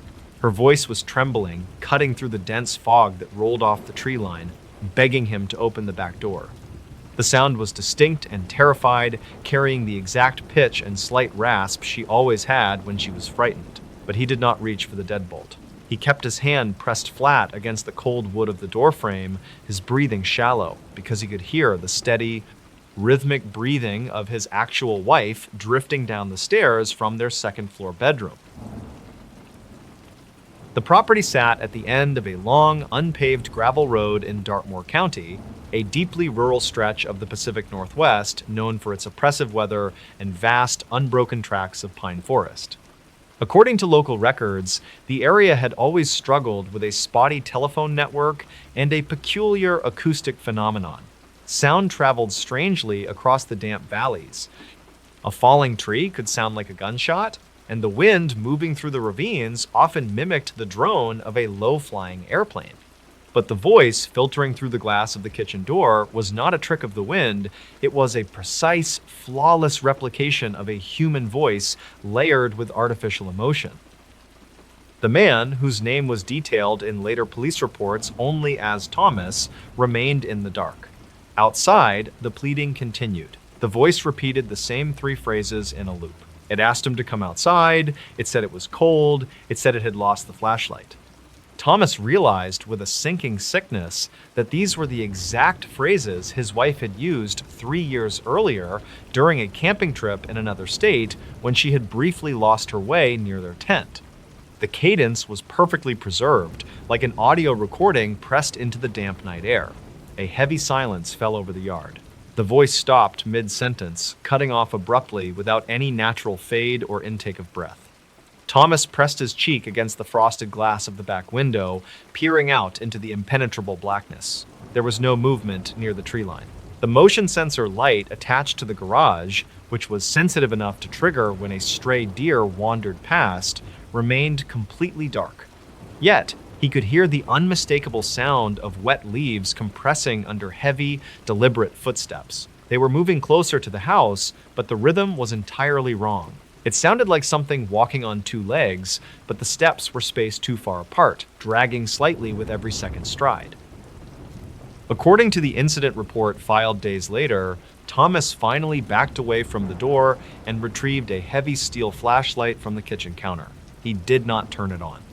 He moved silently through the first floor, checking the locks on the heavy oak front door and the sliding glass panels in the living room. Every window was secured. As he stood in the center of the living room, surrounded by the quiet hum of the refrigerator in the adjacent room, a new sound began. It was a soft, rhythmic tapping against the glass of the living room window. Thomas froze. The window was located on the side of the house where the ground dropped away into a steep ravine. To reach that glass from the outside, a person would need to be standing on a tall ladder, or they would have to be nearly 9 feet tall. The tapping continued, patient and unhurried. Then the voice returned, but it was no longer screaming, it was whispering right against the external pane of glass. It whispered Thomas's name over and over, mirroring the gentle, sleepy tone his wife used when waking him up in the morning. The history of Dartmoor County is scattered with strange, fragmented reports of auditory anomalies. Archival newspaper clippings from the 1970s describe loggers walking off their job sites, claiming they heard their foreman calling them into deep, unmarked sections of the forest. In 1992, a search and rescue team spent 3 days looking for a missing hiker because they kept hearing his voice echoing from the bottom of a limestone gorge. When they finally found the man, he had been deceased for over 48 hours, making it medically impossible for him to have been shouting for help that morning. These incidents were often rationalized as echo delays or the stress-induced auditory hallucinations of exhausted searchers. But standing in his living room, Thomas knew he was not hallucinating. The whisper against the glass was too tactile, too physically present. The condensation on the outside of the window seemed to blur, disturbed by hot breath. Slowly, Thomas raised the heavy flashlight and clicked the beam on, aiming it directly at the window. The bright circle of light illuminated the swirling fog and the bare branches of an oak tree. There was nothing standing outside the glass. The air was empty. But the whispering did not stop. It simply shifted, the source of the sound moving rapidly along the exterior wall, traveling faster than a human could run. The voice slid along the vinyl siding, moving toward the front porch. Thomas tracked the sound from the inside, his heart pounding a heavy rhythm against his ribs. He heard the wooden planks of the porch groan under a sudden, immense weight. Then came the sound of the front door handle jiggling. It was a violent, frantic rattling, as if someone was desperately trying to force the lock. Thomas raised the flashlight like a weapon, bracing himself. Over the noise of the rattling handle, a new voice spoke. It was deep, panicked, and distinctly male. It was his own voice. The voice outside the door was screaming to let him in. It was a flawless imitation of Thomas shouting for his wife, demanding she unlock the door and call 911. Thomas listened to himself panic. He listened to the exact timbre of his own terror, a terror he was currently feeling but had not yet voiced aloud. The mimicry was so uncanny that for a fleeting, disorienting second, Thomas felt a severe detachment from his own body. He wondered wildly if he was the one trapped outside in the freezing fog, and the thing standing inside the dark hallway was the imposter. Up on the second floor, a floorboard creaked. Thomas snapped out of his paralyzing trance. The noise outside the front door vanished instantly, plunging the house back into suffocating silence. He heard his wife's footsteps moving slowly down the carpeted stairs. She called out his name, her voice thick with sleep and confusion. Thomas immediately warned her to stay back, to stay on the stairs. He kept his flashlight trained on the front door, the solid wood suddenly looking very fragile. She asked him what was going on, why he was standing in the dark. He did not know how to explain that he had just spent 20 minutes listening to both of them beg for their lives from the other side of the walls. They sat together on the floor of the upstairs hallway until dawn, the bedroom door locked, waiting for the sun to burn off the fog. The local police arrived shortly after 8 o'clock in the morning. 2 deputies walked the perimeter of the house while Thomas and his wife watched from the kitchen window. The officers found no signs of forced entry. The locks were intact, the glass was undisturbed, and the motion sensor lights were confirmed to be in perfect working order. However, the official police report noted one peculiar detail that the deputies could not easily dismiss. In the damp soil beneath the living room window, the window that overlooked the steep drop-off into the ravine, there were deep impressions in the mud. They were not footprints, they were long, smooth drag marks, as if something incredibly heavy and completely lacking limbs had pulled itself back and forth beneath the glass. The marks stretched all the way around the foundation of the house, leading up the steps to the front porch, and eventually disappearing into the thick brush at the edge of the tree line. Desperate for proof that they were not losing their grip on reality, Thomas purchased a digital audio recorder from an electronics store 50 miles away. He placed it on the wooden railing of the front porch, wrapped in a plastic bag to protect it from the creeping dampness of the fog. He set it to activate only when it detected a sound louder than a whisper. For 3 nights, the device captured nothing but the low hum of the wind and the occasional patter of freezing rain against the wooden deck. On the 4th morning, the digital display indicated that 42 minutes of audio had been recorded between the hours of 3 a.m. and 4 o'clock in the morning. Thomas and his wife sat at the kitchen table, sunlight streaming through the windows, and pressed play. At first, there was only static. Then, the distinct crunch of gravel. Something heavy was dragging itself up the driveway. The sound was wet, accompanied by a low, rhythmic wheezing that did not sound remotely biological. Then, the voices began. It was not just Thomas and his wife. The recorder had captured a chaotic, layered chorus of conversations. They heard a mail carrier they had spoken to weeks ago asking about a stray dog. They heard a neighbor complaining about a fallen tree. They heard the 911 dispatcher from the night of the first incident repeating her calm, practiced instructions on a loop. The entity outside was practicing. It was sifting through an archive of stolen sounds, testing syllables, adjusting its pitch, searching for the frequency that would compel someone to unlock the door. The most disturbing part of the recording came at the very end. The layered voices abruptly cut out, leaving a hollow, dead silence. Then, a voice spoke directly into the microphone. It was impossibly close, the breathing heavily distorted by the plastic bag. It was the voice of Thomas's wife, humming a tuneless, repetitive melody. It was a melody she only ever hummed while she was completely alone, folding laundry in the basement. The entity had been listening to them long before it ever made itself known. The illusion of safety shattered permanently on a Tuesday evening in late November. The sun had set early, casting long, bruised shadows across the yard. Thomas's wife was in the kitchen, preparing dinner, while Thomas was in the basement organizing a set of tools. The basement was unfinished, a cavernous space of exposed concrete and damp earth, lit by a single bulb swinging from a wire. As he sorted through a box of nails, he heard her call down the wooden stairs. She asked him to come up and look at something outside the window. Her voice was calm, casual, lacking any trace of alarm. Thomas dropped a handful of nails back into the box and began walking toward the staircase. He had his foot on the bottom step when his cell phone vibrated in his pocket. He pulled it out and looked at the screen. It was a text message from his wife. It read that she had just driven into town to pick up milk from the grocery store and would be back in 20 minutes. Thomas stared at the glowing screen, the cold air of the basement suddenly feeling like ice against his skin. From the top of the dark staircase, the voice spoke again. It repeated the exact same phrase with the exact same casual intonation. It asked him to come up and look at something outside. Thomas did not answer. He slowly backed away from the stairs, retreating into the shadows of the concrete walls.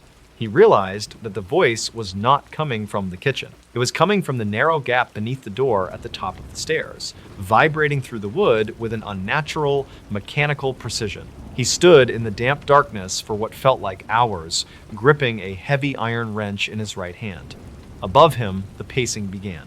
It was not the sound of dragging, but the heavy, deliberate thud of boots walking across the hardwood floor of the kitchen.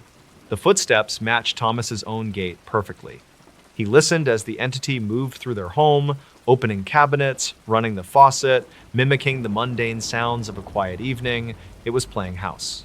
It was wearing their routine like a stolen piece of clothing.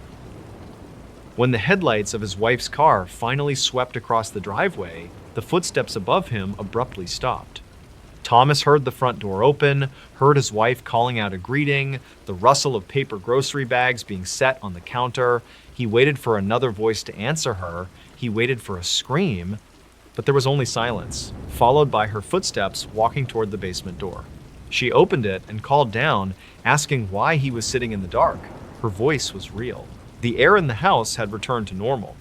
They moved out of Dartmoor County exactly 4 days later. They broke their lease, packed only what could fit in the back of their vehicle, and left the heavy furniture behind. They never returned to collect the rest. The property sat vacant for years, slowly being reclaimed by the aggressive overgrowth of the Pacific Northwest.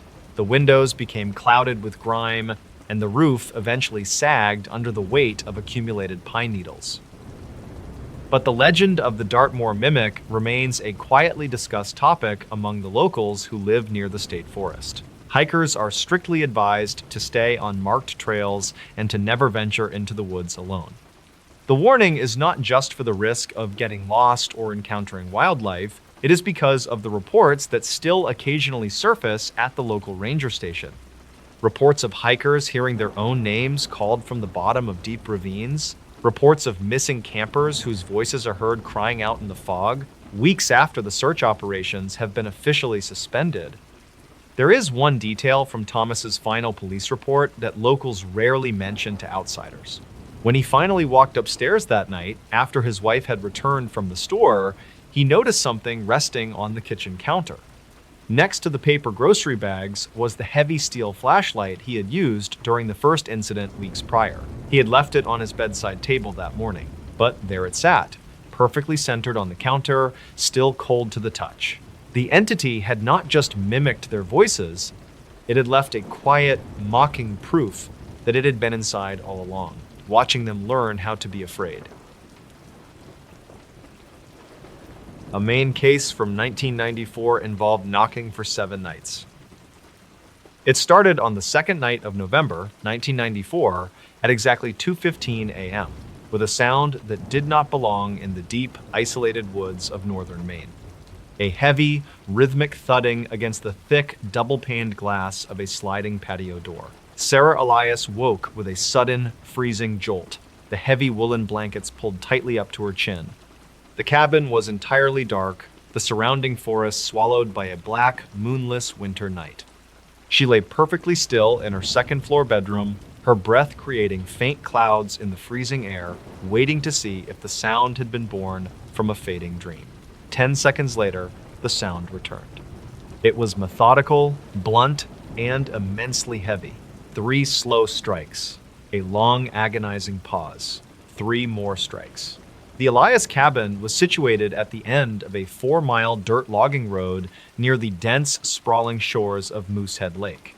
The nearest permanent neighbor was located across a frozen inlet, entirely inaccessible during the bitter winter storms that routinely buried the region. Sarah had traveled there alone to clear out the property, preparing the old structure for a long overdue family sale.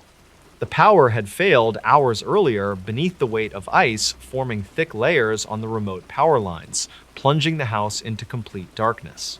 When the knocking first pulled her from sleep, her rational mind frantically searched for an explanation. She assumed it was a lost hunter, or perhaps a stranded motorist who had somehow managed to navigate the treacherous, unplowed logging road.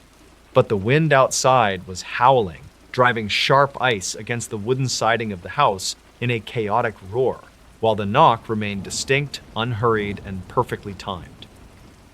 She wrapped a heavy woolen blanket tightly around her shoulders, picked up a heavy iron flashlight from her bedside table, and walked slowly down the narrow, creaking wooden staircase. The cabin was freezing, the internal temperature dropping rapidly without the hum of the electric furnace. The beam of her flashlight cut a pale, dusty yellow circle through the oppressive darkness of the living room, illuminating the worn rug and the stone fireplace. When she finally reached the sliding glass door at the back of the house, she fully expected to see a desperate face pressed against the frost, begging for shelter. Instead, there was only the black, mirrored reflection of the room behind her. She reached out and flipped the wall switch for the exterior floodlight, acting on pure, ingrained habit, fully aware the backup generator was not running. The knocking stopped the exact second her fingertips touched the cold plastic of the switch. Morning broke gray and blindingly cold, casting long skeletal shadows through the ancient pine trees that surrounded the property. Sarah, dressed in heavy layers, laced up her thick winter boots and walked the perimeter of the cabin to investigate. The snow was pristine, sparkling under the muted light, completely untouched by human boots or the heavy paws of a wandering bear. The area directly beneath the patio door was completely smooth, presenting a solid, unbroken sheet of white powder stretching out toward the dark tree line. There was absolutely no physical evidence that anyone or anything had stood on the wooden deck the night before. Desperate for comfort, she convinced herself it had been a heavy, frozen tree branch driven by the storm striking the glass in a strange, repetitive rhythm. She spent the rest of the short daylight hours chopping firewood, bringing the heavy logs inside, and securing the thick wooden storm shutters over all the ground floor windows.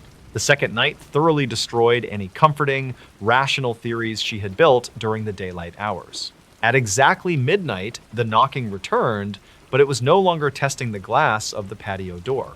It began at the heavy oak front door of the cabin. The sound was incredibly blunt, echoing through the empty wooden entryway with a startling, violent volume. 3 heavy strikes, a long, agonizing pause of exactly 1 minute, 3 more strikes. Sarah sat on the top step of the second floor landing, her heart hammering painfully against her ribs, her hands trembling as she clutched a heavy iron fire poker. She sat in absolute darkness, listening carefully as the source of the sound slowly began to move. It did not sound like footsteps moving across the wooden boards of the front porch. There was no familiar crunching of heavy boots in the deep snow, no creaking of the frozen wooden planks, no rustling of winter coats. There was only the dreadful, vast silence of the winter night, followed suddenly by 3 heavy strikes against the kitchen window on the eastern side of the house. 10 minutes later, the terrifying knocking shifted to the living room window on the western wall. Whatever was waiting outside was slowly circling the property, testing the perimeter, searching for a weakness in the walls. The strikes were so forceful that Sarah could hear the old window frames rattling violently in their wooden casements. She spent the remainder of the night huddled in the furthest corner of her bedroom, her back pressed hard against the cold plaster, watching the locked bedroom door until the sun finally began to rise at 6:30 in the morning. On the third day, the paralyzing fear was replaced by a desperate need to escape. She packed a small canvas duffel bag, determined to drive the 4 miles down the logging road to the nearest paved highway, no matter how deep the snowdrifts had become.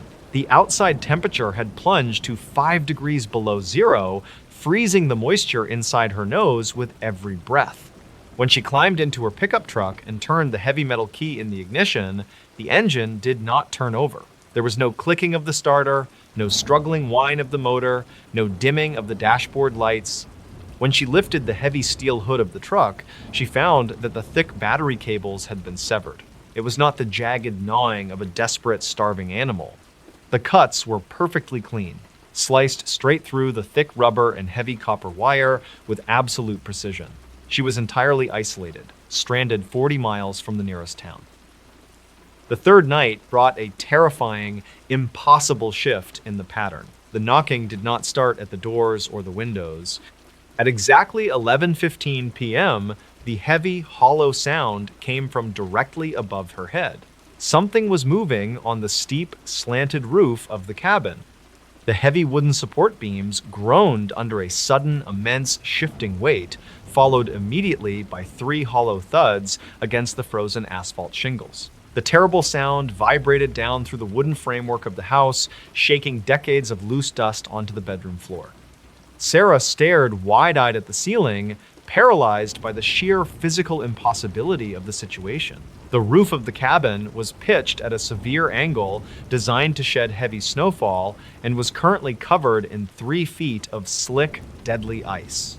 Nothing should have been able to stand up there, let alone strike the wood with such methodical, deliberate, and devastating force. The roof knocking continued for a full hour, dragging slowly from one end of the cabin to the other before sudden silence fell over the property. Sarah waited in the dark, her breath pluming in the freezing air of the bedroom, her grip tightening on the iron poker. Just as her exhausted muscles began to relax, the 3 strikes returned. This time, they came from deep beneath the wooden floorboards on the first floor. The cabin sat elevated on a shallow dirt crawl space, barely high enough for an adult to drag themselves through on their stomach in total darkness. The sound was slightly muffled by the thick fiberglass insulation stuffed between the joists, but the rhythm remained entirely identical. 3 strikes, a 1-minute pause. 3 strikes. Something was positioned directly beneath the living room floor, knocking upward against the wood, tracking her movements through the ceiling. By the 4th day, severe sleep deprivation had begun to warp the edges of her reality. Shadows pooling in the corners of the empty rooms seemed to stretch, quiver, and linger just a moment too long when she moved her flashlight. The vast silence of the house was deafening, pressing heavily against her ears like deep water. She ventured outside for only 10 minutes to frantically gather the remaining firewood from the outdoor shed. It was during this panic trip that she noticed the perimeter of the house. There were still no footprints anywhere in the deep snow, but there was a continuous, shallow trench perfectly circling the cabin. It looked exactly as if a heavy, smooth, rounded object had been dragged slowly through the snow, maintaining an exact distance of 2 feet away from the exterior walls. The bizarre trench never deviated in its distance from the house, forming a perfect, unbroken circle around her prison. The fifth night marked the terrifying turning point in the ordeal. The massive winter storm outside had completely died down, leaving a still, crystalline cold in its wake. The silence of the forest was absolute, almost suffocating. At exactly 2 in the morning, the knocking began once again, but it severely lacked the muffled, hollow distance of the previous nights. The sound was sharp, incredibly resonant, and entirely too close. Sarah realized, with a sickening, dizzying drop in her stomach, that the knocking was coming from inside the walls of the house. It was echoing directly up from the darkness of the basement stairwell. She had securely locked the heavy basement door on the very first day, even taking the time to shove a heavy wooden dresser across the hallway to block the frame. Now, as she stood frozen in absolute terror at the top of the main staircase, she listened to the horrifying rhythm. 3 heavy thuds against the inner wood of the basement door. A 1-minute pause. 3 more thuds. Whatever had been circling the cabin in the snow, whatever had been dragging itself beneath the floorboards, was now standing on the wooden basement steps, violently knocking to get into the main hallway. Sarah backed away slowly, retreating silently up the stairs, never taking her wide eyes off the dark landing below. Once inside her bedroom, she locked the door, braced a wooden chair under the handle, and pushed her heavy oak bed frame across the floor to barricade herself in. On the 6th night, the patterned knocking escalated into a continuous, deafening assault that defied all reason. It began immediately at sundown and simply did not stop. It came from all sides of the house simultaneously. The heavy oak front door, the back wooden deck, the shuttered kitchen windows, the steep roof, and the barricaded basement door were all struck at once. The heavy, rhythmic thuds overlapped in the darkness, creating a maddening tribal drumbeat that literally shook the entire structure of the house. The framed family photographs lining the hallway vibrated right off their rusty nails, shattering violently on the hardwood floors. Sarah sat huddled tightly in the dead center of her bedroom floor, rocking back and forth with her hands pressed painfully hard over her ears. Desperate for anything else, she turned on a small battery-operated emergency radio, hoping to catch the local weather band, praying to hear a human voice. She rotated the small plastic dial with trembling fingers, pushing through thick walls of buzzing static. There were no voices, there was no music, there was no emergency broadcast, but as she tuned slowly past a dead frequency, the thick static suddenly dropped away into a low, droning electric hum. From the small, tinny speaker of the radio, she heard the sound. 3 heavy strikes. A pause. 3 heavy strikes.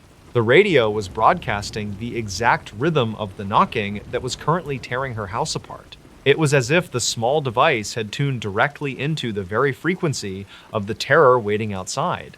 She violently crushed the plastic radio beneath the heel of her heavy winter boot, permanently silencing the speaker, but the overlapping knocking against the wooden walls continued unceasingly until the first pale light of dawn. The 7th night brought a completely different, infinitely worse kind of horror. There was no overlapping chaos, no deafening barrage against the exterior walls. Instead, there was an absolute, suffocating, breathless silence. Sarah waited in the freezing dark of her deeply barricaded bedroom, clutching a large steel hunting knife, her eyes wide and burning fiercely from exhaustion. The antique mechanical clock on the wall ticked loudly in the quiet room, counting down the dreadful minutes. Midnight passed without incident. 1 a.m. passed. 2 a.m. passed in total silence. She began to desperately hope that the terrible ordeal was finally over, that whatever had laid siege to the cabin had finally moved on into the deep, frozen woods. Then, at exactly 3:43 a.m., she heard it. The knocking did not come from the exterior walls of the house. It did not come from the steep roof or the dark basement.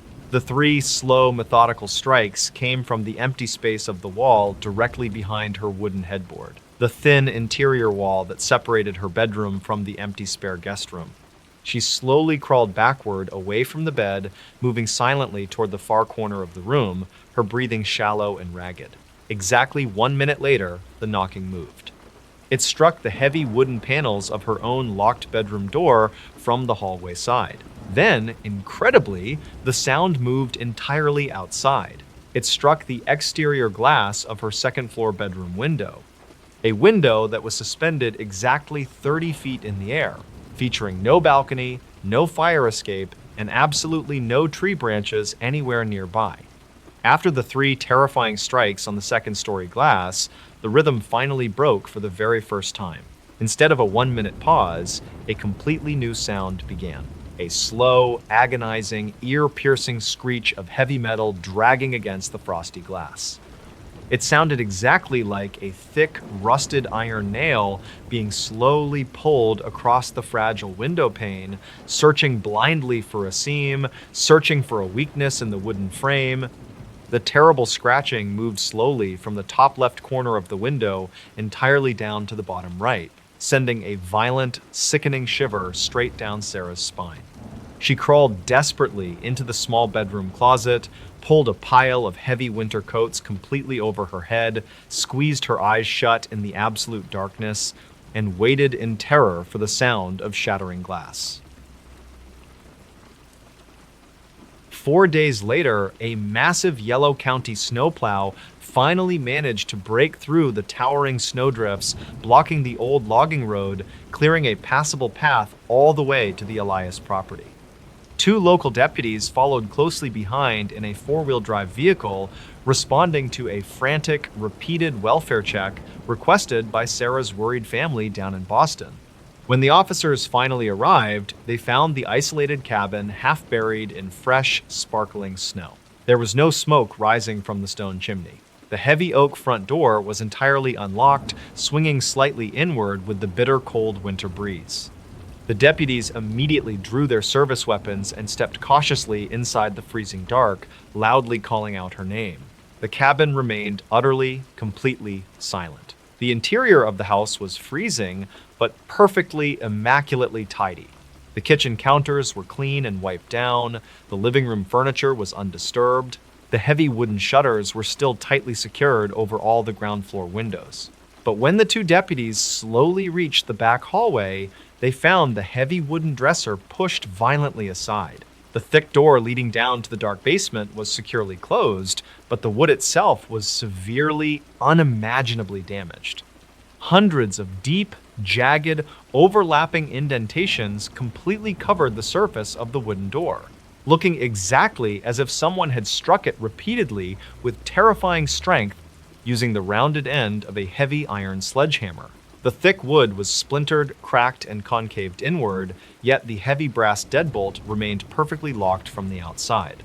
Sarah Elias was never found. The county police searched the surrounding winter woods for 2 solid weeks using highly trained tracking dogs, but the dogs completely refused to step past the initial tree line, simply sitting down in the deep snow and whining nervously at the dark, empty gaps between the towering pine trees. The official missing person report, formally filed on the 14th of November 1994, remains permanently open in the county archives, gathering dust in a filing cabinet. The Elias cabin stood completely empty for 20 long years before finally collapsing under the immense crushing weight of a severe winter storm. But the locals still strictly avoid the old logging road once the sun goes down. According to the older, superstitious residents of the town, if you park your car near the rotting ruins at exactly 2 in the morning and turn off your engine, you do not hear the wind blowing through the trees. You hear 3 hollow, rhythmic thuds echoing slowly and patiently from deep within the frozen black earth. A Banff hiker was found days later with no memory of the trail. When the heavy beam of a commercial transport truck cut through the freezing fog along a desolate stretch of Highway 1, it was just past 3 in the morning.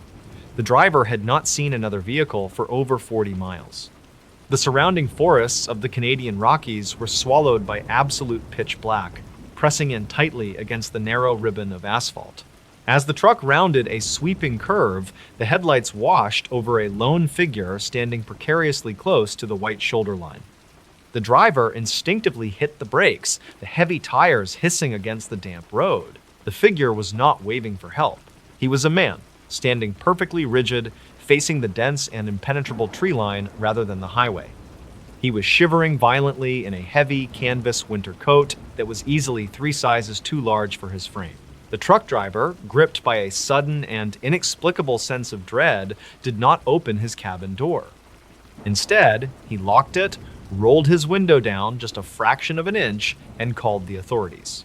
When the provincial police arrived 20 minutes later, they recognized the shivering man almost immediately from a high-priority missing persons bulletin issued 4 days earlier. He was the experienced mountaineer who had vanished without a trace from a remote alpine trail in Banff National Park, over 130 miles away. But when the officers wrapped a thick blanket around his shoulders and gently asked for his name, the man simply stared through them. His eyes were wide, unblinking, and entirely hollow as he whispered that he was still in the woods. According to the official search and rescue logs, the 32-year-old man had embarked on a carefully planned 3-day solo trek near the rugged Sawback Range. He was not an amateur. He was a seasoned outdoorsman who carried a satellite emergency beacon, detailed topographical maps protected in waterproof casing, and enough high-calorie provisions to comfortably last a week. His detailed itinerary was filed with park rangers, outlining a precise route that followed well-worn valleys and challenging alpine passes. For the first 48 hours of his journey, everything appeared entirely normal. Then, without warning, his satellite beacon ceased transmitting. It did not send a distress signal. The digital ping simply vanished from the monitoring grid at exactly 11:15 p.m. When a specialized search and rescue team finally reached his last known coordinates 2 days later, the scene they discovered left them deeply unsettled. His isolated camp was perfectly intact. His heavy, weatherproof tent was securely pitched beneath a canopy of old-growth pines. His 0-degree sleeping bag was neatly unrolled, and a small, portable camp stove sat cold next to a carefully constructed fire pit. Most disturbing of all were his heavy, mud-caked hiking boots. They were sitting neatly side by side just inside the zippered tent flap.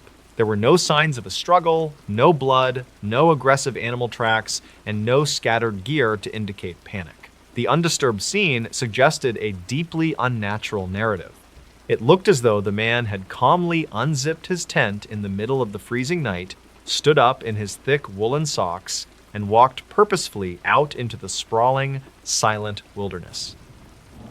Finding the missing hiker alive should have been a moment of profound relief for the rescue teams, but the physical condition in which he was discovered only caused the mystery to deepen into something much darker. The sheer distance between his abandoned campsite and the icy stretch of highway where he was found spanned roughly 130 miles of unforgiving terrain. It was a brutal landscape of jagged, unnamed peaks, deep ravines, and freezing, fast-moving rivers. It was a journey that would have taken a fully equipped, highly trained expedition team over a week to traverse on foot. Yet, the man had seemingly covered that impossible distance in under 4 days. More baffling and deeply disturbing were the bottoms of his feet. Despite leaving his protective boots at the campsite, his bare soles were entirely pristine. There were no deep lacerations from the sharp scree fields, no pine needles embedded in his skin, and no signs of severe frostbite from the freezing alpine temperatures. He had allegedly walked over 100 miles through the harsh Canadian wilderness without shoes, yet his feet looked as though he had been resting indoors. Furthermore, the oversized, stained winter coat he was found wearing bore a faded embroidered logo from a regional logging company. According to public records, that specific logging company had filed for bankruptcy and ceased all operations in 1998. The hiker possessed absolutely no memory of where he acquired the heavy coat, how he crossed the impassable mountain ranges, or why he had abandoned his own shelter. Medical professionals at the regional hospital noted that his physical vitals were bizarrely, almost impossibly stable.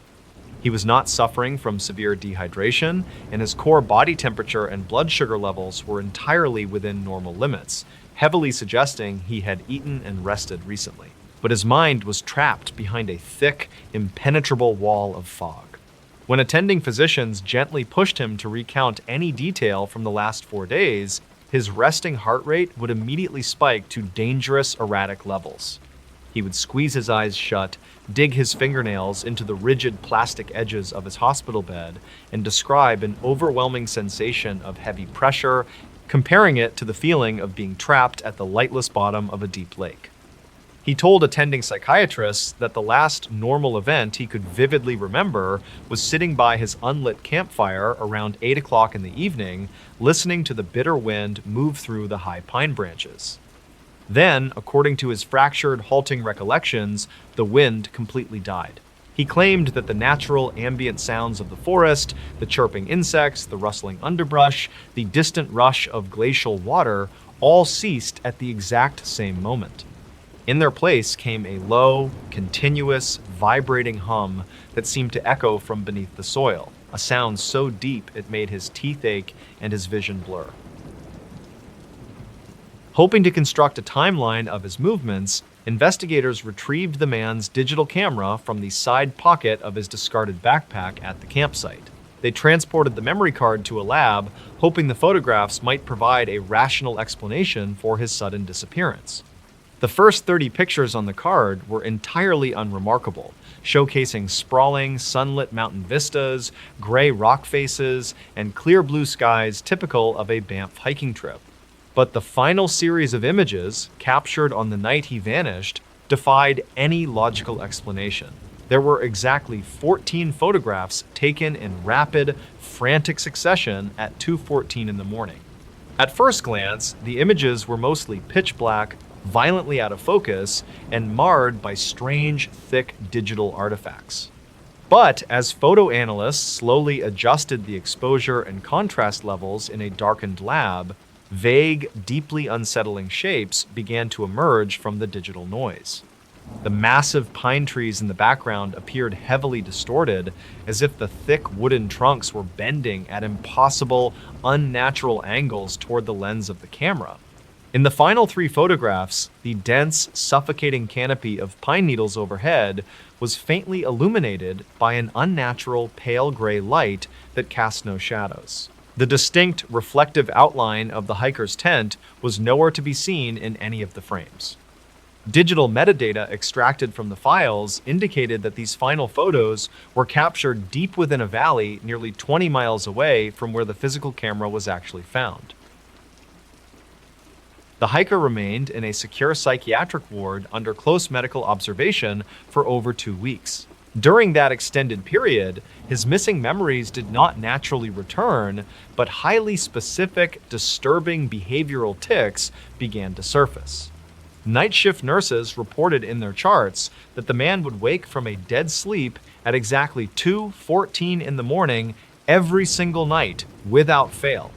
He would immediately pull his knees tightly to his chest, press the palms of his hands fiercely over his ears, and stare blankly at the acoustic ceiling tiles. When a night orderly once cautiously approached and asked him what was wrong, the man did not look away from the ceiling. He merely whispered that the trees outside the window were too quiet and that the sky behind the clouds was the wrong color.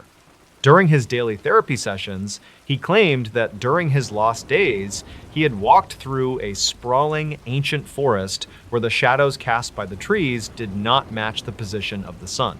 He spoke in a monotone voice about a hidden valley that did not exist on any topographical map, a place where the jagged rocks felt strangely warm to the bare touch, and the stagnant air smelled heavily of ozone and burning copper.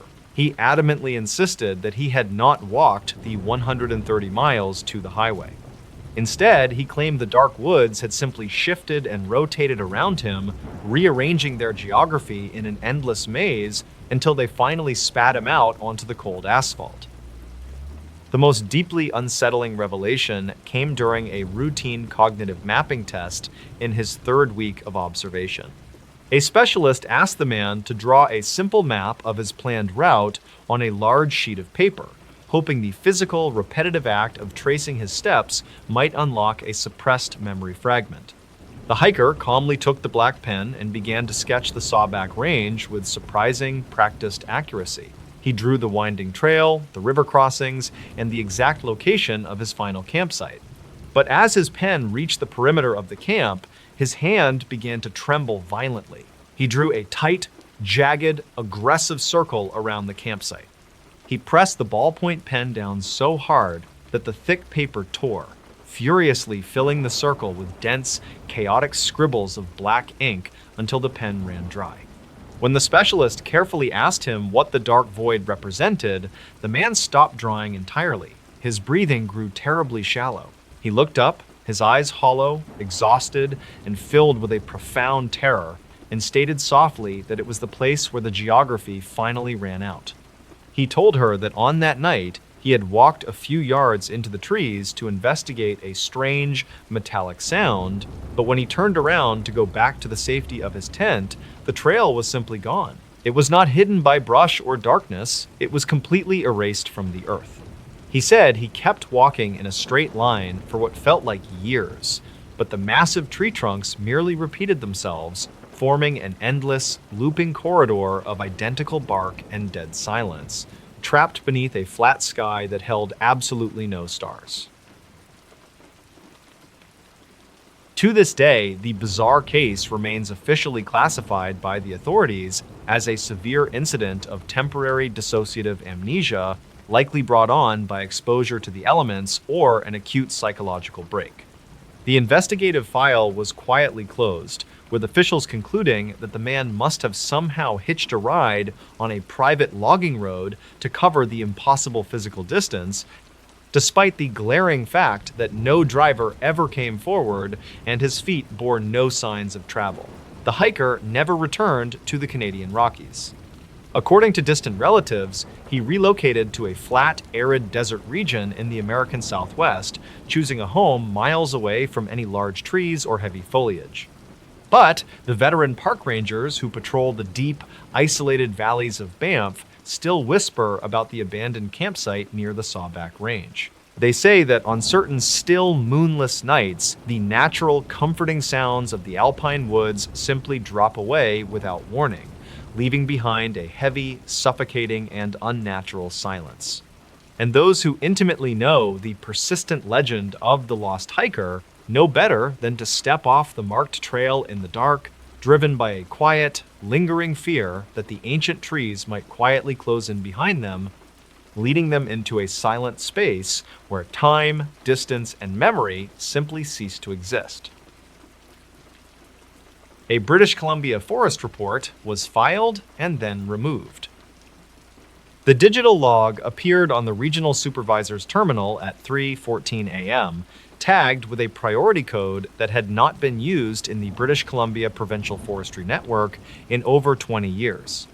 The supervisor, a man who had spent 3 decades monitoring the vast, unmapped expanses of the coastal wilderness, sat forward in his chair.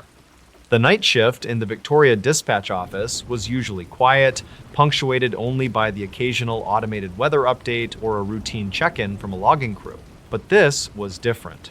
The flashing alert on his screen indicated a code-red environmental anomaly. It had been submitted by a senior timber cruiser stationed deep in a remote, protected sector of the Great Bear Rainforest, more than 200 miles from the nearest paved road. The supervisor clicked to open the file. The surveyor had uploaded a text document containing 3 short paragraphs and a single, low-resolution audio attachment. The text did not describe a wildfire, an aggressive grizzly bear, or a poaching camp. Instead, the seasoned surveyor described an area of old-growth cedar where the topography had seemingly folded in on itself overnight. He wrote that the tree trunks in a 2-mile radius had turned entirely white, drained of all color and moisture, and that the ambient air pressure was fluctuating so violently it had cracked the glass face of his analog compass. The final sentence of the text report simply read, "They are emitting a low, continuous mechanical hum." Before the supervisor could click the play button on the audio file, his screen flashed a sudden flat gray. The terminal froze for a fraction of a second, the cooling fan humming loudly in the empty office. When the system refreshed and the network connection stabilized, the inbox was completely empty. The glowing red priority alert was gone. The submission log, which recorded every piece of incoming data down to the microsecond, showed no entry for that hour. The report had not just been deleted or moved to a spam folder. According to the architecture of the provincial server, the file had never existed. The supervisor immediately picked up his desk phone and called the overnight information technology department. He woke a technician who remotely accessed the regional router to run a diagnostic trace. The technician sounded confused as he reported his findings. He confirmed that a data packet of significant size had indeed pinged the primary receiver at exactly 3:14 a.m., but the origin node was now returning a fatal error. Someone or something had executed a hard scrub of the network. Furthermore, the GPS coordinates attached to the surveyor's transmission were now blocked out on the digital map. The sector, a dense valley previously mapped and surveyed dozens of times, was now registered in the database as a blank, unassigned zone. By 6 o'clock in the morning, a quiet panic had begun to set in among the upper management of the forestry department. The surveyor was a veteran of the woods, a man who spent months alone in the deep bush and was known for his grounded, pragmatic nature. He was not prone to exaggeration, and he certainly did not possess the technical capability to hack a secure government database to erase his own reports. The department authorized a private helicopter charter to fly over the coordinates at first light, bypassing the official search and rescue channels to avoid drawing unwanted attention to the missing data. The pilot reached the airspace above the valley at 8:30 a.m.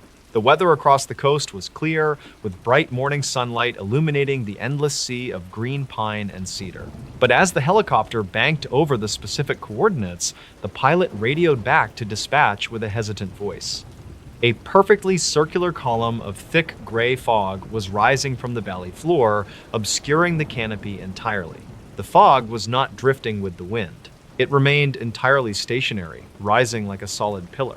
The pilot noted that as he passed within 1 mile of the fog bank, his instrument panel began to flicker, and a loud, rhythmic static washed out his communication relay. He was ordered to return to base immediately. A small, specialized ground crew was assembled 48 hours later. They were briefed only that a surveyor had missed his scheduled satellite check-in and that equipment failure was suspected. The team drove for 6 hours up deteriorating logging routes, finally abandoning their trucks when the mud became too deep. They hiked for another 2 days through the dense, wet undergrowth of the rainforest. The expedition leader later noted in his personal journal that the transition into the surveyor's sector was not gradual. It happened over the course of a single step.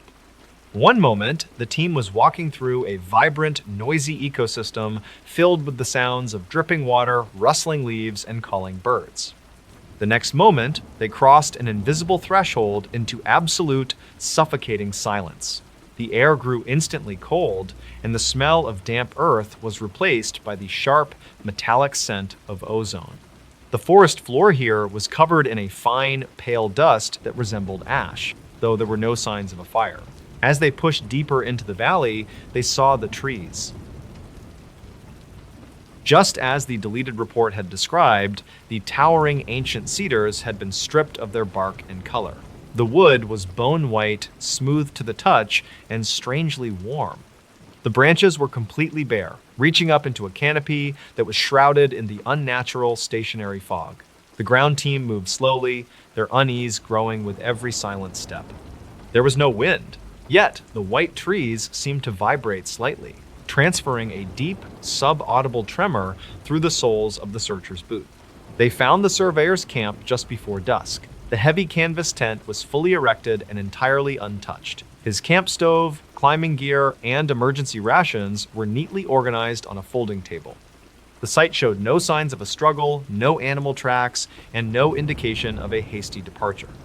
However, when the expedition leader unzipped the tent to look inside, he found the surveyor's heavy winter jacket laid perfectly flat on the sleeping bag. The jacket was completely dehydrated. The synthetic fabric crumbled into brittle flakes when the leader tried to pick it up, as if all moisture had been instantly baked out of it in a vacuum. Sitting beside the crumbled jacket was the surveyor's physical logbook. It was a heavy, leather-bound ledger required by the province for legal record-keeping. The leader opened it, hoping to find a written copy of the deleted digital report. The first 40 pages were filled with mundane daily notes, weather observations, and soil acidity measurements. But the pages covering the final 3 days of his deployment had been removed. They were not torn out in a rush. They had been excised with surgical precision, sliced perfectly down the binding so that barely a paper fiber remained. The only electronic device left in the camp was a secondary handheld GPS unit resting on a stump outside the tent. The search team gathered around it as the technician powered the screen on. The battery was somehow fully charged. It took a moment to acquire a satellite lock. When the numbers finally populated on the display, the team stared at the screen in silence. According to the uncorrupted hardware, their current elevation was not 4,000 feet above sea level, where they should have been. The device registered their elevation as a negative number, insisting they were currently standing 3 miles beneath the surface of the Earth. The expedition leader ordered an immediate retreat. The team hiked through the night, using headlamps to navigate the maze of bleached, vibrating trees, desperate to reach the tree line where the normal forest resumed. They left the camp exactly as they found it, taking only the corrupted GPS unit and the altered logbook. They spoke very little on the long drive back to civilization, each man privately haunted by the sheer, unnatural wrongness of the dead valley. When the team submitted their findings to the regional office, the response was swift and bureaucratic. The photographs they took of the white trees were confiscated and classified under a vague Environmental Protection Act. The anomalous GPS unit was sent to a federal laboratory in Ottawa and never returned. The surveyor was officially declared lost in the woods, his disappearance attributed to a tragic, unverified fall into a fast-moving river. A public warning was issued designating the specific coordinates as an unstable landslide zone, strictly off-limits to all hikers and commercial logging operations. The regional supervisor, who had seen the original, vanished report, chose to retire early a few months later. He packed up his desk, handed over his keys, and moved to a small town on the eastern edge of the province, far away from the deep woods. But he could never quite shake the memory of that night shift. He often thought about the speed with which the system had scrubbed the file, a deliberate erasure executed from a level of authority he could not even comprehend. Most of all, he thought about the audio file he never got to hear. Years later, rumors began to circulate among the older forest rangers. They whispered about illegal, deep earth acoustic scanning taking place in the remote sectors. They traded stories about campers who wandered too close to the hazard zones and reported hearing a sound that carried on the wind. It was not the sound of a landslide or a river or an animal. According to the locals who lived near the edge of the deep wilderness, on particularly quiet nights, you could stand at the boundary line and hear a low, continuous mechanical hum rising from beneath the roots of the trees. A Scottish Highlands account described a figure that made no sound. The rain was striking the tin roof of the isolated shelter with the force of handfuls of gravel, making it impossible to hear anything else, which was why the absolute silence of the figure outside felt so deeply wrong. It was exactly 11:45 p.m. when the lone hiker first noticed the dark silhouette moving past the single, cracked window of the stone bothy.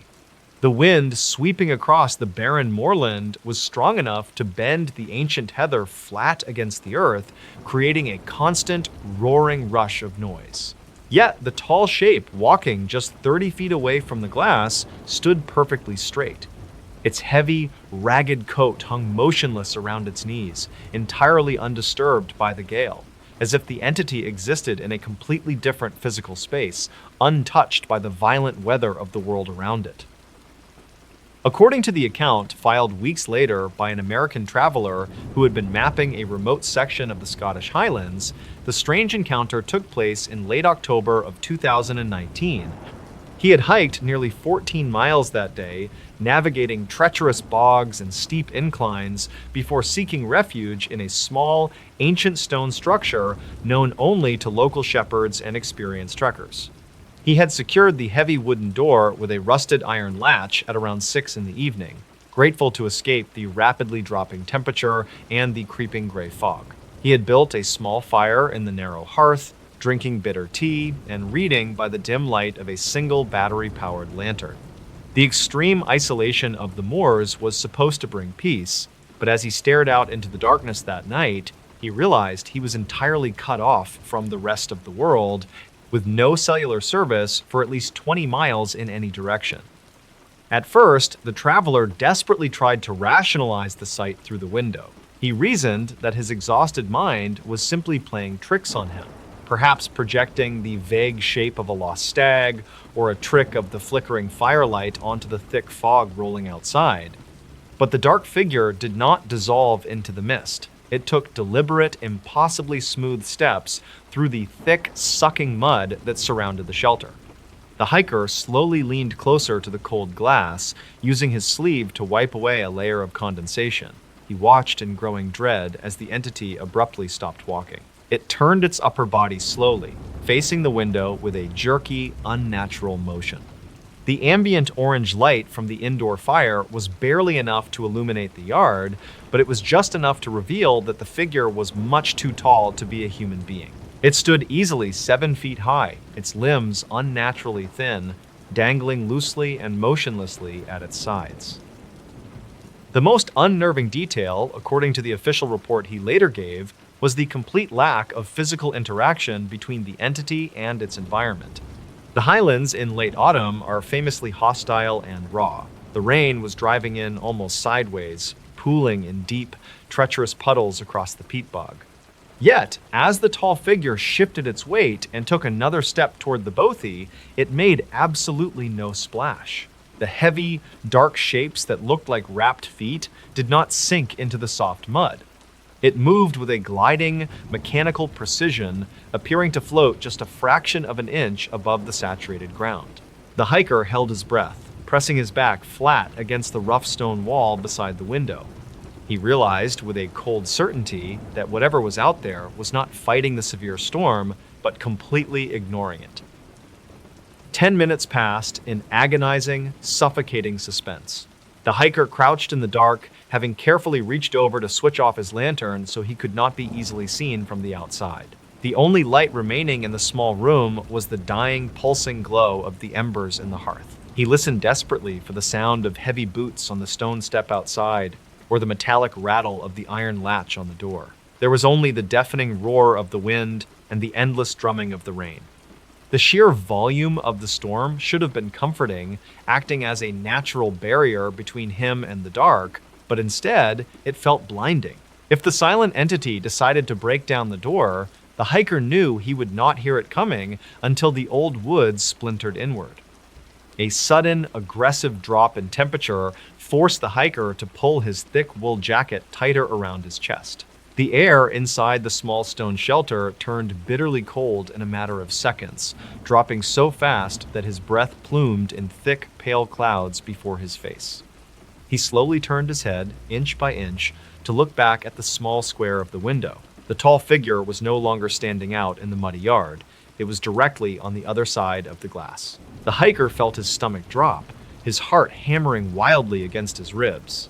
The entity was so close that its broad, dark shoulders blocked out the storm entirely, filling the entire frame of the window with the texture of its heavy, damp-looking garments. It slowly pressed its face toward the glass. The hiker could not move, paralyzed by a deeply primal terror that locked his muscles in place. The face looking in from the storm was entirely devoid of distinct human features. There were no eyes, no discernible mouth, no brow ridge, just a smooth, pale expanse of skin that looked like worn gray leather stretched tightly over an irregular skull. Slowly, agonizingly slowly, the entity raised a long, impossibly thin arm. It pressed a single, elongated hand against the outside of the window pane. There was no tap of bone, no squeak of wet skin sliding on glass. The absolute dead silence of the gesture made it infinitely more terrifying. As the pale, featureless hand rested against the pane, a thick layer of white frost bloomed rapidly across the window, radiating outward from where the long fingers touched, completely freezing the glass from the outside in until the gray face was entirely obscured by ice. The hiker retreated backward on his hands and knees to the furthest, darkest corner of the room. He gripped a heavy piece of split firewood in his trembling hands, raising it to his chest, and waited for the frozen glass to shatter. He waited for the heavy wooden door to be violently forced open. He sat completely rigid in the freezing darkness for the rest of the night, tracking the agonizing passage of time only by the slow creeping of pale gray light that eventually signaled the arrival of dawn. The furious storm had finally passed, replaced by a dense, quiet morning mist that blanketed the moors. The inside of the bothy was deathly still. At precisely 7:15 a.m., the hiker finally found the courage to stand up. His joints ached terribly from the severe cold and the hours of sustained tension. He approached the door, his throat dry and his hands still shaking. The iron latch was still securely in place exactly as he had left it. The door had not been tested or pushed. The hiker grabbed the handle and shoved it open, wincing at the loud, sharp creak of the rusted hinges, a sound that felt deafening after a long night of straining to hear the impossible. He stepped out into the crisp, biting cold of the Highlands morning. The ground all around the shelter was a thick, muddy paste from the heavy overnight rainfall. He walked carefully around to the side of the stone building, dreading what he might find, to inspect the area directly beneath the single window. According to the statements he would later provide to a skeptical desk officer in a town 40 miles away, there were absolutely no footprints in the mud. There was no sign that a tall, heavy figure had stood there just hours before. There was only one strange disruption in the bleak landscape. Directly beneath the heavily frosted window, the wet grass and muddy peat had been completely replaced by a perfect circle of dry, dead earth, roughly 3 feet in diameter. The soil inside the tight circle was cracked, brittle, and gray, looking as though it had been drained of all moisture and flash frozen centuries ago. The American traveler went back inside, quickly packed his bag, and left the area entirely, hiking for 9 straight hours without looking back over his shoulder. While local authorities formally dismissed the event as a case of extreme exhaustion and isolation-induced hallucination, older residents in the nearby villages simply nodded when they heard the whispered description. They rarely spoke of the deep moors at night, but when they did, they quietly mentioned that the most dangerous things hunting in the dark are always the ones that never make a sound. A Banff trail case where time did not match the distance. When search and rescue volunteers finally located David near the lower bend of the Banff Ridge Trail, the immediate confusion was not that he was injured, but that he was entirely unrecognizable. He had been missing for exactly 48 hours. Yet, as the lead tracker approached the slumped figure resting against a decaying cedar tree, he noted that the man possessed a thick, untrimmed beard and fingernails that had grown long, yellowed, and brittle. His hiking boots, purchased brand new just 3 days prior, according to his wife, were worn down to the smooth, treadless rubber. The leather of the boots was cracked and bleached by an impossible amount of sun. He sat only 2 miles from the main parking lot, staring vacantly into the dense, damp ferns. The incident occurred in October of 1998 in a remote, fog-heavy stretch of the Cascade Mountains. David was 34 years old, an experienced outdoorsman who closely followed local elevation shifts and weather patterns. He had planned a simple 6-mile loop up the ridge and back down through the valley. It was a Saturday. He left a detailed itinerary on his kitchen counter, stating he would be home by 6 o'clock in the evening. When darkness fell and his vehicle remained the only one left in the gravel lot at the trailhead, the local Forest Service was notified. By Sunday morning, a standard grid search had commenced. The weather was unusually mild for late autumn. There was no rain, no sudden drop in temperature, and no wind to disturb the forest floor. Search dogs were brought in to trace his scent from the driver's side door of his car to the wooden trailhead marker. They followed the invisible path easily for the first mile, their noses pressed to the damp earth. But near an area locals called the Silent Basin, a natural depression surrounded by towering, moss-draped Douglas firs, the dogs stopped. They did not bark, and they did not whine. They simply sat down on the trail, refusing to cross an invisible threshold, their focus locked on the empty woods ahead. The human searchers pressed on, leaving the animals behind and moving through the basin in a sweeping line. The silence in that specific section of the forest was profound.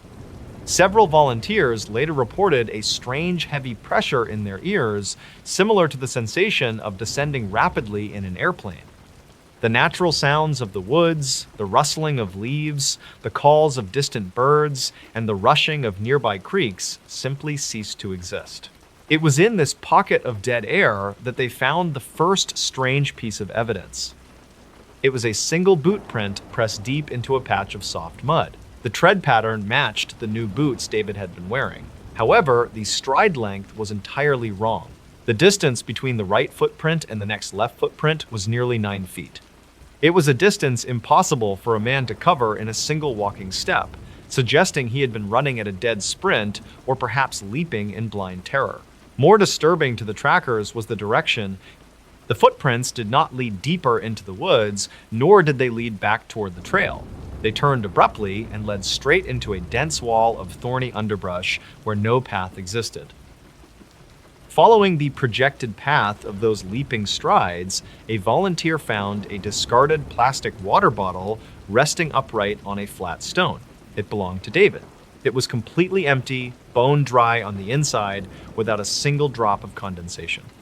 The clear plastic had yellowed significantly and turned brittle to the touch, exactly as if it had been sitting in the relentless heat of a desert sun for several years. When the volunteer picked it up, the plastic cracked audibly beneath the light pressure of his fingers. The search was suspended at nightfall and resumed early Monday morning. The atmosphere on the mountain had shifted overnight. A thick, clinging mist rolled through the pine trees, limiting visibility to less than 50 feet. At approximately 9:15 a.m., a Forest Service dispatcher monitoring the emergency radio channels caught a brief, heavily distorted transmission. It was not broadcast on the standard civilian band, nor was it intercepted on a ham radio frequency. It came through on a secured tactical channel used exclusively by park rangers and emergency personnel. The voice breaking through the heavy static was weak, parched, and trembling. It was later positively identified as David by his wife, though the tone was undeniably altered. He did not ask for help. He did not provide his coordinates or describe his injuries. Instead, the dispatcher listened as the man muttered in a low, exhausted, almost hypnotic monotone. He stated clearly that the sun had not come up. He repeated this exact phrase 3 times.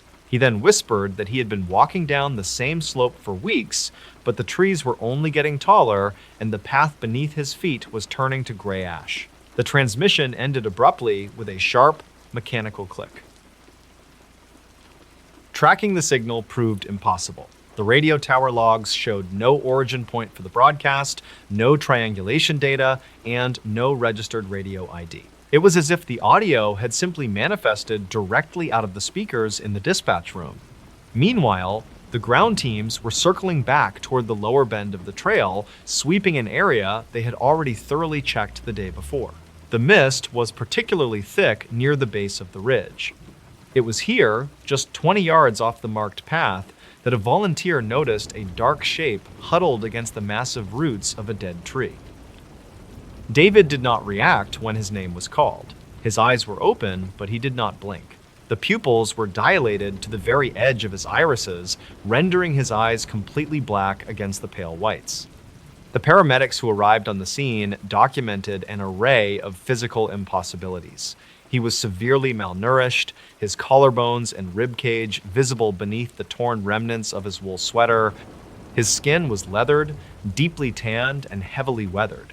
The internal zipper of his jacket, made of stainless steel, had rusted completely shut. But the most disturbing detail was the digital watch strapped securely to his left wrist. The glass face of the watch was scratched and clouded with thick condensation.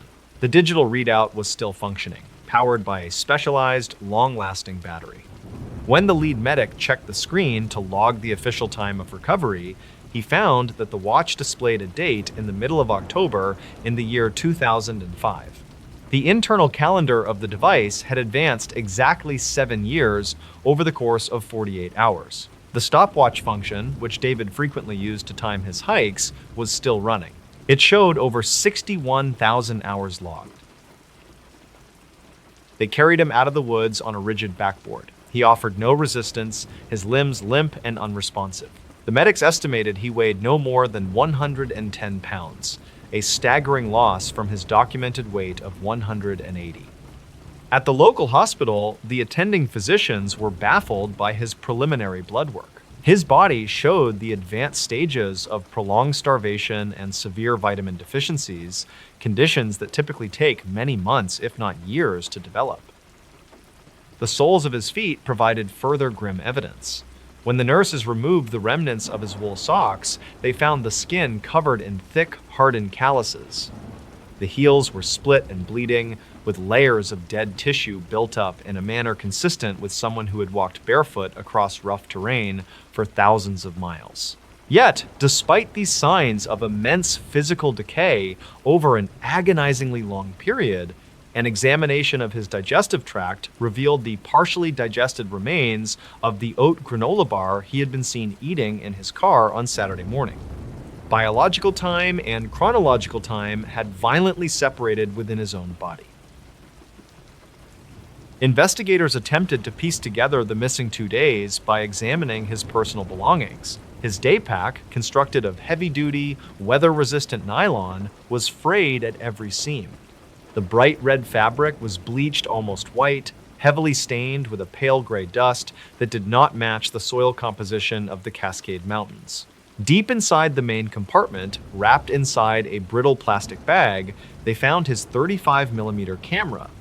The film roll was carefully extracted in a darkroom and sent to a specialized laboratory for development. There were 24 exposures on the roll. The first 3 photographs were perfectly normal. They depicted the gravel parking lot, the wooden trailhead marker, and a shot of the morning mist rolling through the lower valley. The lighting was consistent with an overcast Saturday morning. The 4th photograph, however, showed the edge of the silent basin, and the lighting was deeply unnatural. The shadows cast by the dense fir trees fell in conflicting directions, crisscrossing over the trail, suggesting multiple dim light sources in the sky, none of them directly overhead. From the 5th frame onward, the images documented a landscape that no park ranger, surveyor, or local historian could identify. The trees in the photographs were dead and entirely stripped of bark. Their trunks were smooth, twisting upward like blackened, broken fingers against a pale, featureless sky. The ground was covered in a thick layer of the same gray ash found on his backpack. There was no underbrush, no rocks, and no trail markers. Just an endless, repeating expanse of dead timber and gray dust. The photographs grew increasingly erratic as the roll progressed. Frames 15 through 20 were heavily blurred, taken in motion. The camera was pointed downward or angled wildly at the sky, suggesting the photographer was running in absolute panic. The lighting in these middle frames grew progressively darker, the featureless sky fading into a deep, impenetrable black. The final photograph on the roll, the 24th frame, remains the most debated and heavily classified piece of evidence in the entire case file. It was severely underexposed, dominated by absolute darkness. But near the center of the frame, caught in a grainy, out-of-focus blur, was a towering structure. It appeared to be a massive stone staircase carved directly into the side of an impossibly sheer cliff face. Standing on the lower steps of this staircase were tall, vaguely human silhouettes. They were elongated and impossibly thin, their limbs disproportionate to their bodies. Their featureless heads were turned entirely toward the camera lens. The only illumination in the photograph was a dim, sickly red glow radiating from the top of the stairs, casting long, unnatural shadows down the steps. David never regained the ability to speak. He spent his remaining weeks in a secure, private room in a state medical ward. He spent his days sitting rigidly in a chair. staring blankly out the window at the distant tree line of the surrounding hills. He refused to sleep in the dark. He became violently agitated, screaming soundlessly if the nurses attempted to turn off the overhead fluorescent lights. Whenever the room darkened, even momentarily from a passing cloud, he would scramble backward, press his spine against the farthest wall, and cover his eyes with his bruised, trembling hands. His physical deterioration accelerated at a terrifying, unnatural rate. Within a single month, his untrimmed hair and beard turned entirely stark white.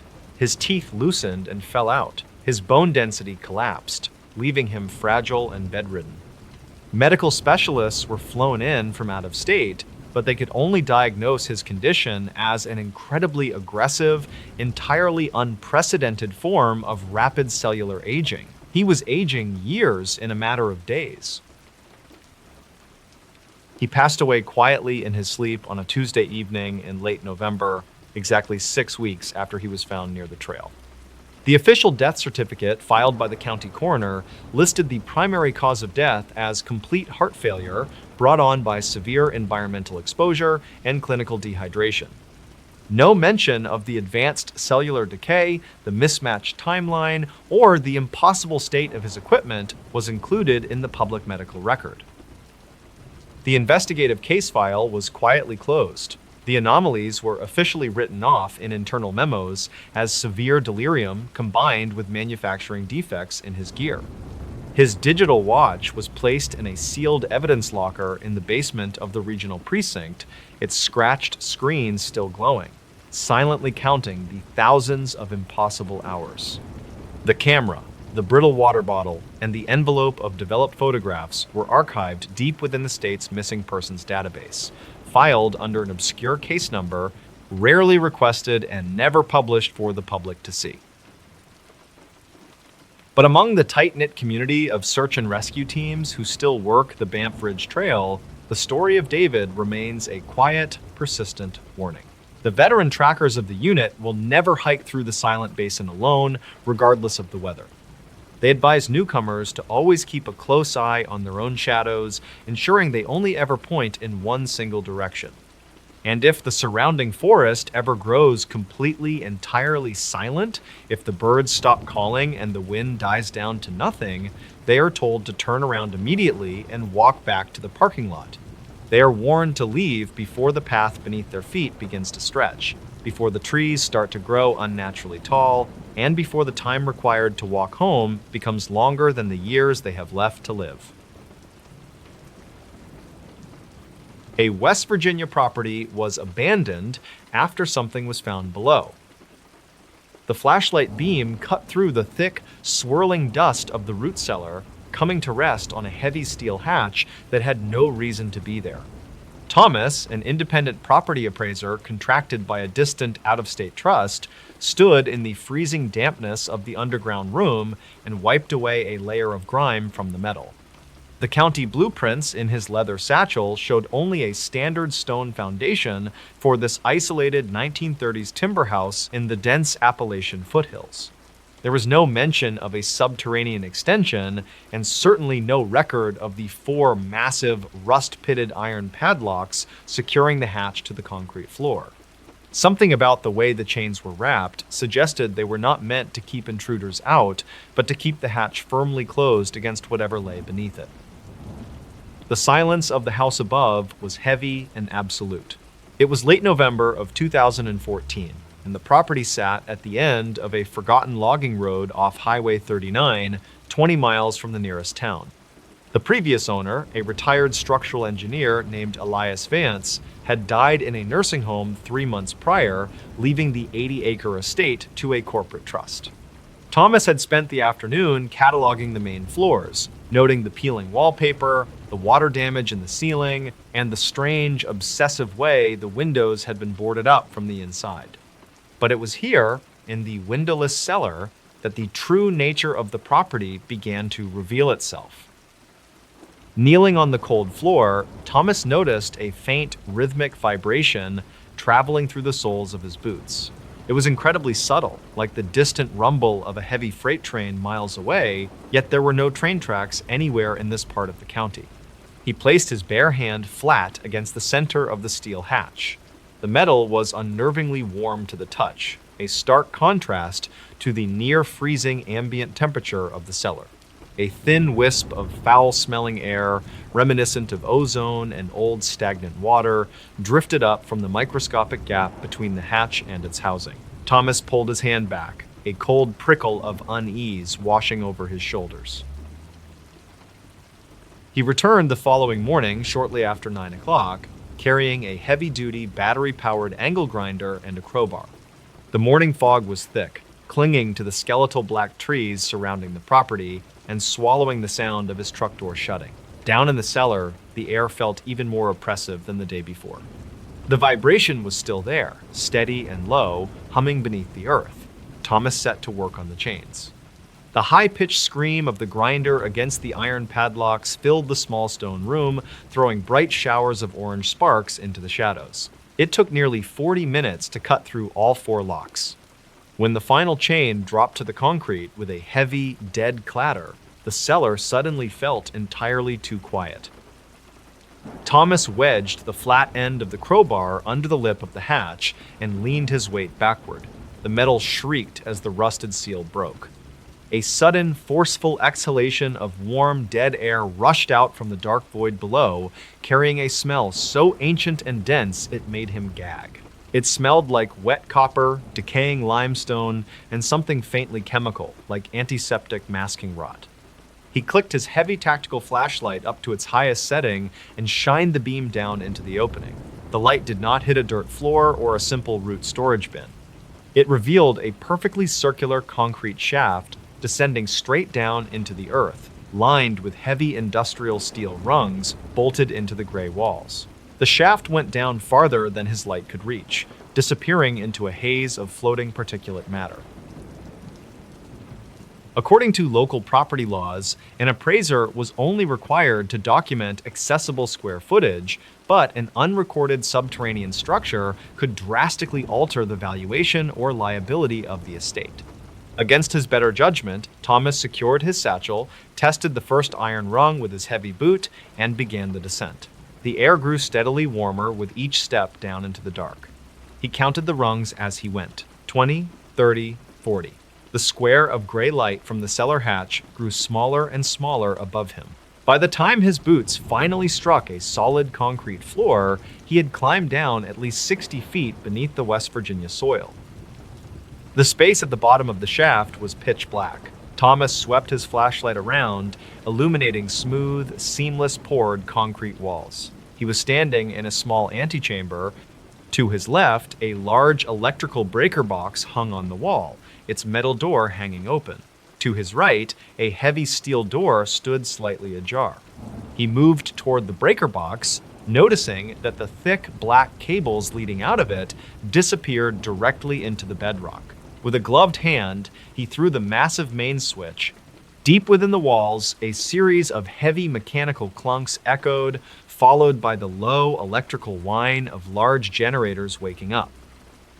Row after row of caged fluorescent lights flickered to life overhead, casting a harsh, pale yellow glow down a long, impossibly wide corridor. Thomas stepped through the steel door and stopped, staring down the tunnel. The corridor stretched for at least 200 feet, driving straight into the subterranean heart of the mountain. It was wide enough to drive a small truck through. The sheer cost and logistical nightmare of excavating and pouring this much concrete in secret decades ago was unfathomable. Elias Vance could never have funded or built this alone. It was a military-grade installation hidden beneath a rotting wooden farmhouse. As Thomas walked slowly down the corridor, his footsteps echoing flatly against the walls, he noticed a series of identical metal doors lining the right side of the tunnel. He approached the first one, finding it unlocked. He pushed it open and shined his light inside, though the overhead fluorescence soon buzzed on. The room was not a storage closet or a utility space. It was set up exactly like a child's bedroom from the 1970s. There was a small wooden bed with a faded quilt, a dresser, and a small desk. But the unsettling details quickly became apparent. The furniture was bolted tightly to the floor, the The walls were lined with thick, gray acoustic dampening foam. And high in the corner of the ceiling, a heavy glass dome housed a mechanical security camera, its lens pointed directly at the bed. Thomas backed out of the room, his breath catching in his throat. He checked the second door. It was an exact replica of a vintage kitchen, complete with a table, chairs, and old appliances. Again, everything was bolted to the concrete, the walls were soundproofed, and a camera watched from above. The appliances were completely gutted, the refrigerator had no motor, the oven had no heating elements, they were mere props. This was not a bunker designed to keep people safe from a nuclear attack. It was an observation facility. It was an enclosure designed to simulate a normal environment while closely monitoring whoever or whatever was kept inside. At the far end of the corridor, the tunnel opened up into a larger, circular command center. Banks of ancient, dusty electronic equipment sat dormant on long metal tables. Dust motes drifted lazily through the stale, warm air. In the center of the room sat a heavy steel desk with a single, leather-bound logbook resting squarely on its surface. Thomas approached the desk, his heart hammering against his ribs. He opened the ledger. The pages were filled with meticulous, handwritten notes dating back to 1982. The early entries discussed structural integrity, seismic monitoring, and depth excavation. But as he turned the pages, jumping forward through the years, the tone of the writing shifted. An entry from October of 1997 read, "The localized tremors have increased in frequency. It is testing the eastern boundary of the enclosure. We have increased the concrete density by 3,000 pounds per square yard, but the audio sensors indicate it is still moving through the porous limestone." An entry from April of 2003 was written in a hurried, frantic scrawl. It read, "The mimicry behavior is worsening. It arranged the mock furniture to perfectly match the upstairs living room. It knows the layout of the house. We cannot let it reach the surface layer." Thomas felt a cold sweat break out across his forehead. He looked up from the book. At the very back of the command center, set deep into the curved concrete wall, was a final door. It was different from the others. It was a massive, circular blast door resembling the entrance to a bank vault, complete with a heavy rotating locking wheel. Set at eye level in the center of the steel was a small, thick observation window made of layered quartz glass. The wheel was turned to the locked position, but the thick steel locking bolts were straining, slightly bent outward, as if something of unimaginable weight had been pressing against the door from the other side. Drawn by a morbid, terrifying curiosity, Thomas walked slowly toward the blast door. The ambient warmth in the room was coming entirely from the metal surface of this door. The vibration he had felt upstairs in the cellar was infinitely stronger here, thrumming up through his legs and rattling the teeth in his jaw. It was not a mechanical vibration. It felt organic. It felt like the slow, rhythmic breathing of something impossibly massive resting just behind the steel. He stepped up to the quartz glass window and peered through. At first, he saw only absolute blackness. It was a dark so complete it seemed to absorb the light from the room behind him. He pressed his face closer to the glass, cupping his hands around his eyes to block out the glare. As his eyes adjusted, he realized the blackness was not empty space. It was a physical surface pressed flush against the other side of the glass. It looked like dark, leathery skin covered in fine, ash-colored scales. As he watched, frozen in terror, the surface slowly slid downward, revealing a pale, milky expanse beneath it. It was an eye. An eye the size of a dinner plate, devoid of any pupil or iris, glowing faintly in the pitch black of the cavern beyond. The pale eye fixed entirely on Thomas. The deep, rhythmic vibration abruptly stopped. For a terrible, suspended second, the absolute silence of the underground facility was deafening. Then, a new sound began. It was a soft, wet tapping against the inside of the thick glass. Tap, tap, tap. The rhythm perfectly matched the frantic, terrified beating of Thomas's own heart. The massive blast door groaned, the steel hinges shrieking as the immense pressure on the other side suddenly increased. The bent locking bolts shifted forward another fraction of an inch, shedding a rain of rust flakes onto the concrete floor. Thomas broke away from the door, his mind entirely consumed by blind panic. He abandoned the logbook, abandoned his heavy flashlight on the desk, and ran. He sprinted back down the impossible corridor, his boots slipping on the dusty concrete, ignoring the empty observation rooms that now felt like open mouths waiting to swallow him. He reached the bottom of the shaft and threw himself at the ladder. He climbed with reckless, desperate speed, tearing the skin from his knuckles against the rusted iron rungs, not daring to look down into the dark he was leaving behind. The heat of the shaft seemed to rise with him, carrying the faint, terrible sound of bending steel echoing up from the depths. He hauled himself out of the cellar hole, his lungs burning, and slammed the heavy iron hatch shut behind him. He did not have the padlocks to secure it. He dragged heavy wooden crates, broken furniture, and a rusted anvil over the hatch, piling hundreds of pounds of debris over the metal before sprinting up the cellar stairs and out of the house. He threw his tools into the back of his truck, started the engine, and tore down the dirt logging road, sliding wildly around the curves until he finally hit the pavement of the highway. He did not stop driving until he was 3 counties away. Thomas never filed his official appraisal. He sent a brief, vague email to the out-of-state trust, citing severe structural hazards and toxic black mold, and refused to accept any payment for his time. According to county zoning records, the property was quietly seized by the state less than 2 weeks later under an obscure environmental protection mandate. No official explanation was ever released to the public. However, hunters and locals who frequent the deep woods along Highway 39 have whispered strange stories in the years since. They claim that shortly after the property was condemned, a convoy of unmarked heavy-duty cement trucks drove up the logging road in the dead of night. They poured thousands of gallons of concrete directly into the foundation of the old house, sealing whatever lay beneath it under a solid, impenetrable cap of stone. Yet, on still windless nights in late autumn, residents living in the valleys miles away claim they can sometimes feel a low, rhythmic thrumming deep in the earth. A vibration that pauses, changes tempo, and slowly seems to learn the sleeping patterns of the towns resting above it.